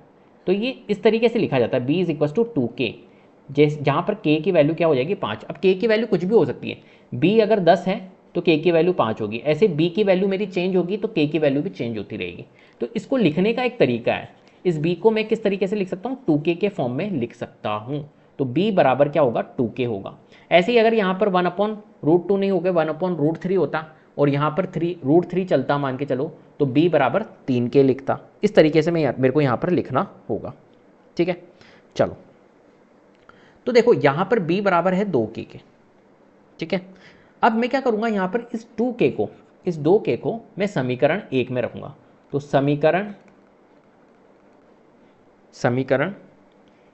1 में b बराबर 2k रखने पर देखते क्या होगा। तो मैं यहाँ पर लिख रहा हूँ, यहाँ रख रहा हूँ मैं, ठीक है। तो समीकरण 1 क्या थी हमारी, 2 गुणा a² बराबर b², ये समीकरण थी। तो b में 2k रखूँगा मैं, तो 2 गुणा a² और b में मैंने 2k रखा, तो यहाँ पर कितना हो जाएगा, 4k² और यहाँ हो जाएगा 2a²। अब देखो ये हमारा क्या हो रहा है, कट रहा है, 2 दूनी 4, तो यहाँ पर आ जाएगा 2k²। तो मैं अगर k² को यहीं रखूँ, इस 2 को उधर ले जाऊँ, तो ये यहाँ पर डिवाइड में चल जाएगा, क्योंकि यहाँ पर क्या है, गुणा में है ये, तो उधर जाके डिवाइड में। तो यहाँ पर एक चीज़ आ रही है कि a² को भी 2 डिवाइड कर रहा है, जैसा कि यहाँ पर b² को 2 डिवाइड कर रहा था और यहाँ पर a² को 2 डिवाइड कर रहा है। मतलब जो 2 है वो a को भी विभाजित कर रहा है और b को भी विभाजित कर रहा है। क्या मेरी बात समझ में आ रही है? जो 2 है वो a को भी विभाजित कर रहा है और b को भी विभाजित कर रहा है। तो यहाँ से एक चीज़ क्लियर हो रही है कि अच्छा, जो हमने माना था यहाँ पर कि 1 के अतिरिक्त कोई भी उभयनिष्ठ गुणनखंड नहीं होगा, लेकिन यहाँ तो उभयनिष्ठ गुणनखंड हमारा क्या निकल रहा है, यहाँ पर उभयनिष्ठ गुणनखंड हमारा 2 निकल रहा है, ठीक है। तो ये क्यों निकल रहा है, किसके कारण हो रहा है? ये कारण हो रहा है कि मैंने इसको क्या माना, एक परिमेय संख्या माना, इस वजह से ये सारी चीज़ें यहाँ पर हो रही है, ठीक है। क्लियर है बात? चलो, तो अब इसको लिखेंगे कैसे हम? हाँ, इसको जैसा कि मैंने पहले वाले क्वेश्चन में किया था, ठीक है, वैसी की वैसी ही आपको यहाँ पर लैंग्वेज लिखनी है। किस तरीके से मैं यहाँ पर लिखूँगा, देखो हम लिख लेते हैं यहाँ पर, इसको मेरे को रब करना होगा। जो पहले वाले क्वेश्चन में थी वैसी की वैसी ही लैंग्वेज हमारे को यहाँ पर लिखनी होगी। चलो, इससे हमें पता चलता है, क्या पता चलता है कि a और b का उभयनिष्ठ गुणनखंड 2 है, ठीक है। जो कि क्या है भैया, हमारी कल्पना के विपरीत है। जो हमारी कल्पना क्या थी, हमारी कल्पना थी कि 1 के अतिरिक्त कोई भी उभयनिष्ठ गुणनखंड नहीं होगा। तो जो हमारी कल्पना के विपरीत है, तो हम लिख सकते हैं ये क्यों हुआ ऐसा, ये विरोधाभास जो हमने सोचा था ऐसा क्यों हुआ, ये विरोधाभास हमारी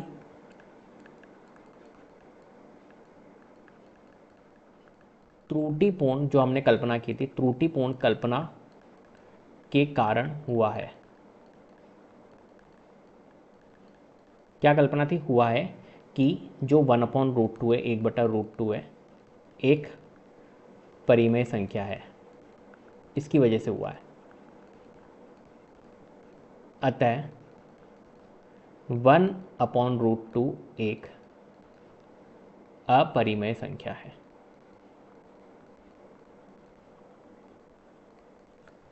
क्लियर है? इस तरीके से इन क्वेश्चंस को सॉल्व करना है। चलिए, नेक्स्ट है हमारे पास में 7√5। अब इसको मेरे को रब करना होगा पूरे को, ठीक है। और हमें क्या करना है, नेक्स्ट वाला पार्ट है 7√5। 7√5 को अपरिमेय संख्या हमारे को क्या करना है, यहाँ पर सिद्ध करना है। चलो, तो यहाँ पर भी हम वही अप्रोच लगाएंगे जो हम कर रहे हैं। कैसे? इसको भी हम क्या मानेंगे, एक तरह से 7√5 भी हमारा क्या है, एक परिमेय संख्या है। ठीक है, चलो तो इसको मान लेते हैं। माना कि 7√5 एक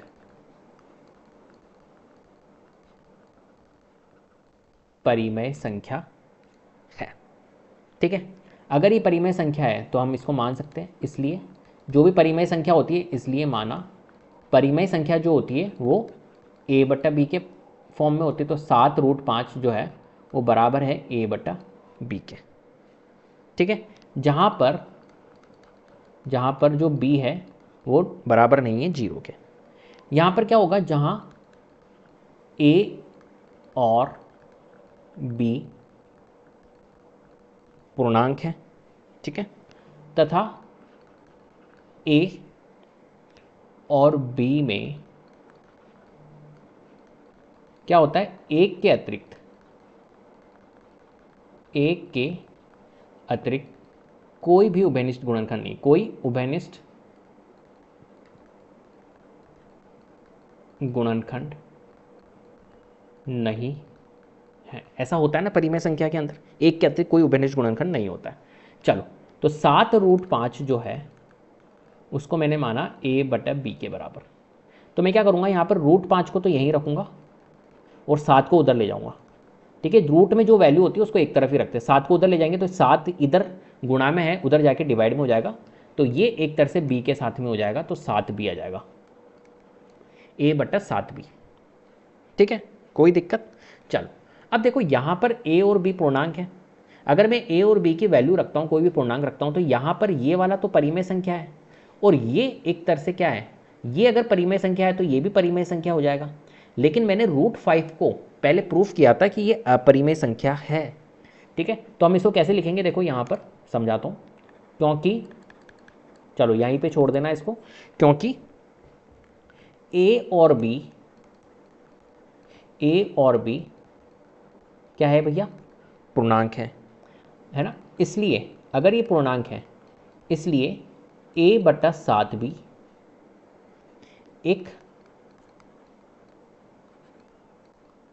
परिमेय संख्या है। ठीक है, इसलिए जो हमारा √5 है, √5 है, इसलिए √5b एक परिमेय संख्या होगी। √5b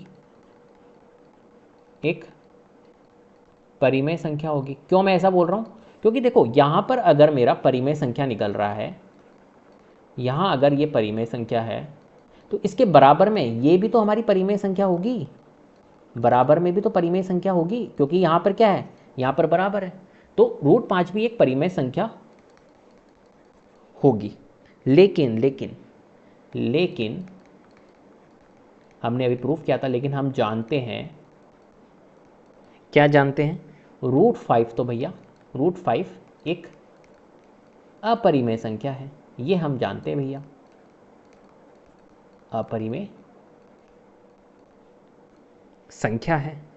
तो ये जो हो रहा है, ऐसा क्यों हो रहा है, ये विरोधाभास जो हो रहा है कि भैया परिमेय है या अपरिमेय है, ये विरोधाभास किसकी वजह से हो रहा है, हमारी वजह से। हमारी त्रुटिपूर्ण जो हमने कल्पना की थी शुरू में कि इसको हमने क्या माना, परिमेय माना, इसकी वजह से त्रुटिपूर्ण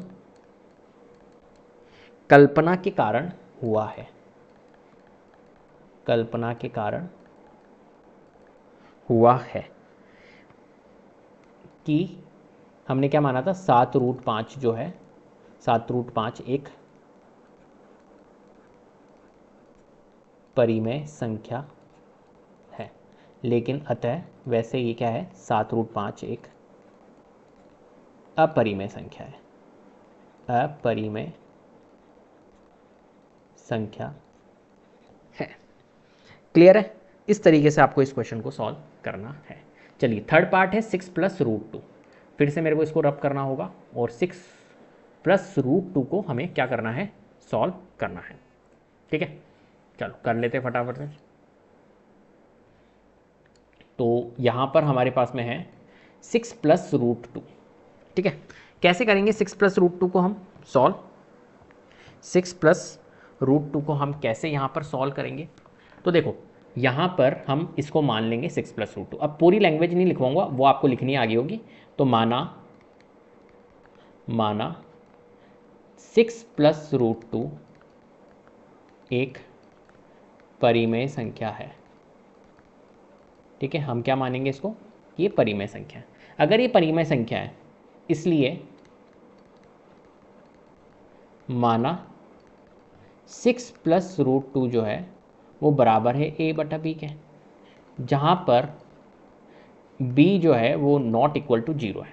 ठीक है, अब अगर 6 + √2 a/b के बराबर है तो हम लिख सकते हैं यहाँ पर, जहाँ a और b क्या है? हमारे पूर्णांक है, और a और b में एक के अतिरिक्त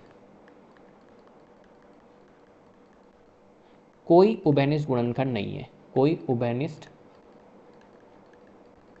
गुणनखंड नहीं है। ठीक है, चलो, तो यहाँ पर हमारे पास में 6 + √2 था बराबर a/b के। तो देखो यहाँ पर √2 को मैं यहीं रखूँगा, जैसा कि हम पहले भी क्वेश्चन में करते आए हैं।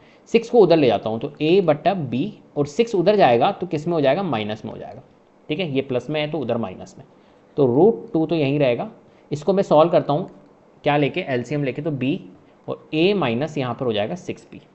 ठीक है, चलो, अब देखो यहाँ पर a - 6b/b, तो ये तो हमारा क्या हो गया? ये तो a और b पूर्णांक है, तो यहाँ पर अगर मैं कुछ भी वैल्यू रखता हूँ a और b की, तो ये तो परिमेय संख्या बनेगा। ये तो हमारा परिमेय संख्या है। तो अगर ये परिमेय संख्या है तो इसके बराबर में भी परिमेय संख्या होगा, ये भी हमारा परिमेय संख्या होगा। लेकिन √2 तो हमारा क्या होता है? √2 तो हमारा अपरिमेय संख्या होता है। तो ये विरोधाभास किसकी वजह से हो रहा है? हमारी त्रुटिपूर्ण कल्पना की वजह से हो रहा है। ठीक है, तो ये जो नंबर है 6 + √2 को हमने जो परिमेय संख्या माना, वो जबकि क्या है? ये अपरिमेय संख्या है। ठीक है, तो a और b पूर्णांक है। ठीक है, और a और b पूर्णांक है, जहाँ एक के अतिरिक्त कोई यहाँ पर उभयनिष्ठ गुणनखंड नहीं है। ठीक है, और ये एक परिमेय संख्या है, तो √2 भी एक परिमेय संख्या होगी। इस तरीके से आपको लिखना है। यहाँ मैं पूरा लिख लेता हूँ, चलो, जिससे कि आपको कोई परेशानी नहीं हो। ठीक है, जहाँ a और b पूर्णांक है, अतः a - 6b/b एक परिमेय संख्या है। इसलिए रूट जो यहाँ पर है इसके इक्वल में √2 भी एक परिमेय संख्या होगी। लेकिन हमने क्या पढ़ रखा है? लेकिन √2 एक अपरिमेय संख्या है। हमने तो ये प्रूफ कर रखा है, अपरिमेय संख्या है ना? ये तो अपरिमेय संख्या है। तो ये विरोधाभास जो हो रहा है, ये क्यों हो रहा है? ये हमारी कल्पना की वजह से। ये विरोधाभास हमारी त्रुटिपूर्ण, 1-2 क्वेश्चन करोगे तो आपको ये लैंग्वेज भी याद हो जाएगी। त्रुटिपूर्ण कल्पना की वजह से, कल्पना के कारण हुआ है। कल्पना के कारण हुआ है कि जो हमने 6 + √2 है, 6 + √2 एक परिमेय संख्या है, ये माना। अतः 6 + √2 एक अपरिमेय संख्या है। अपरिमेय संख्या है। इस तरीके से इन क्वेश्चंस को सॉल्व करना है। तो उम्मीद करता हूँ आपको वीडियो पसंद आई होगी। अगर वीडियो पसंद आई है तो प्लीज़ लाइक कीजिए, शेयर कीजिए, चैनल को सब्सक्राइब कर लीजिएगा, बेल आइकन को जरूर प्रेस कर लीजिएगा, जिससे कि अपकमिंग वीडियोस के नोटिफिकेशन आपको टाइम टू टाइम मिलते रहे। Thank you so much.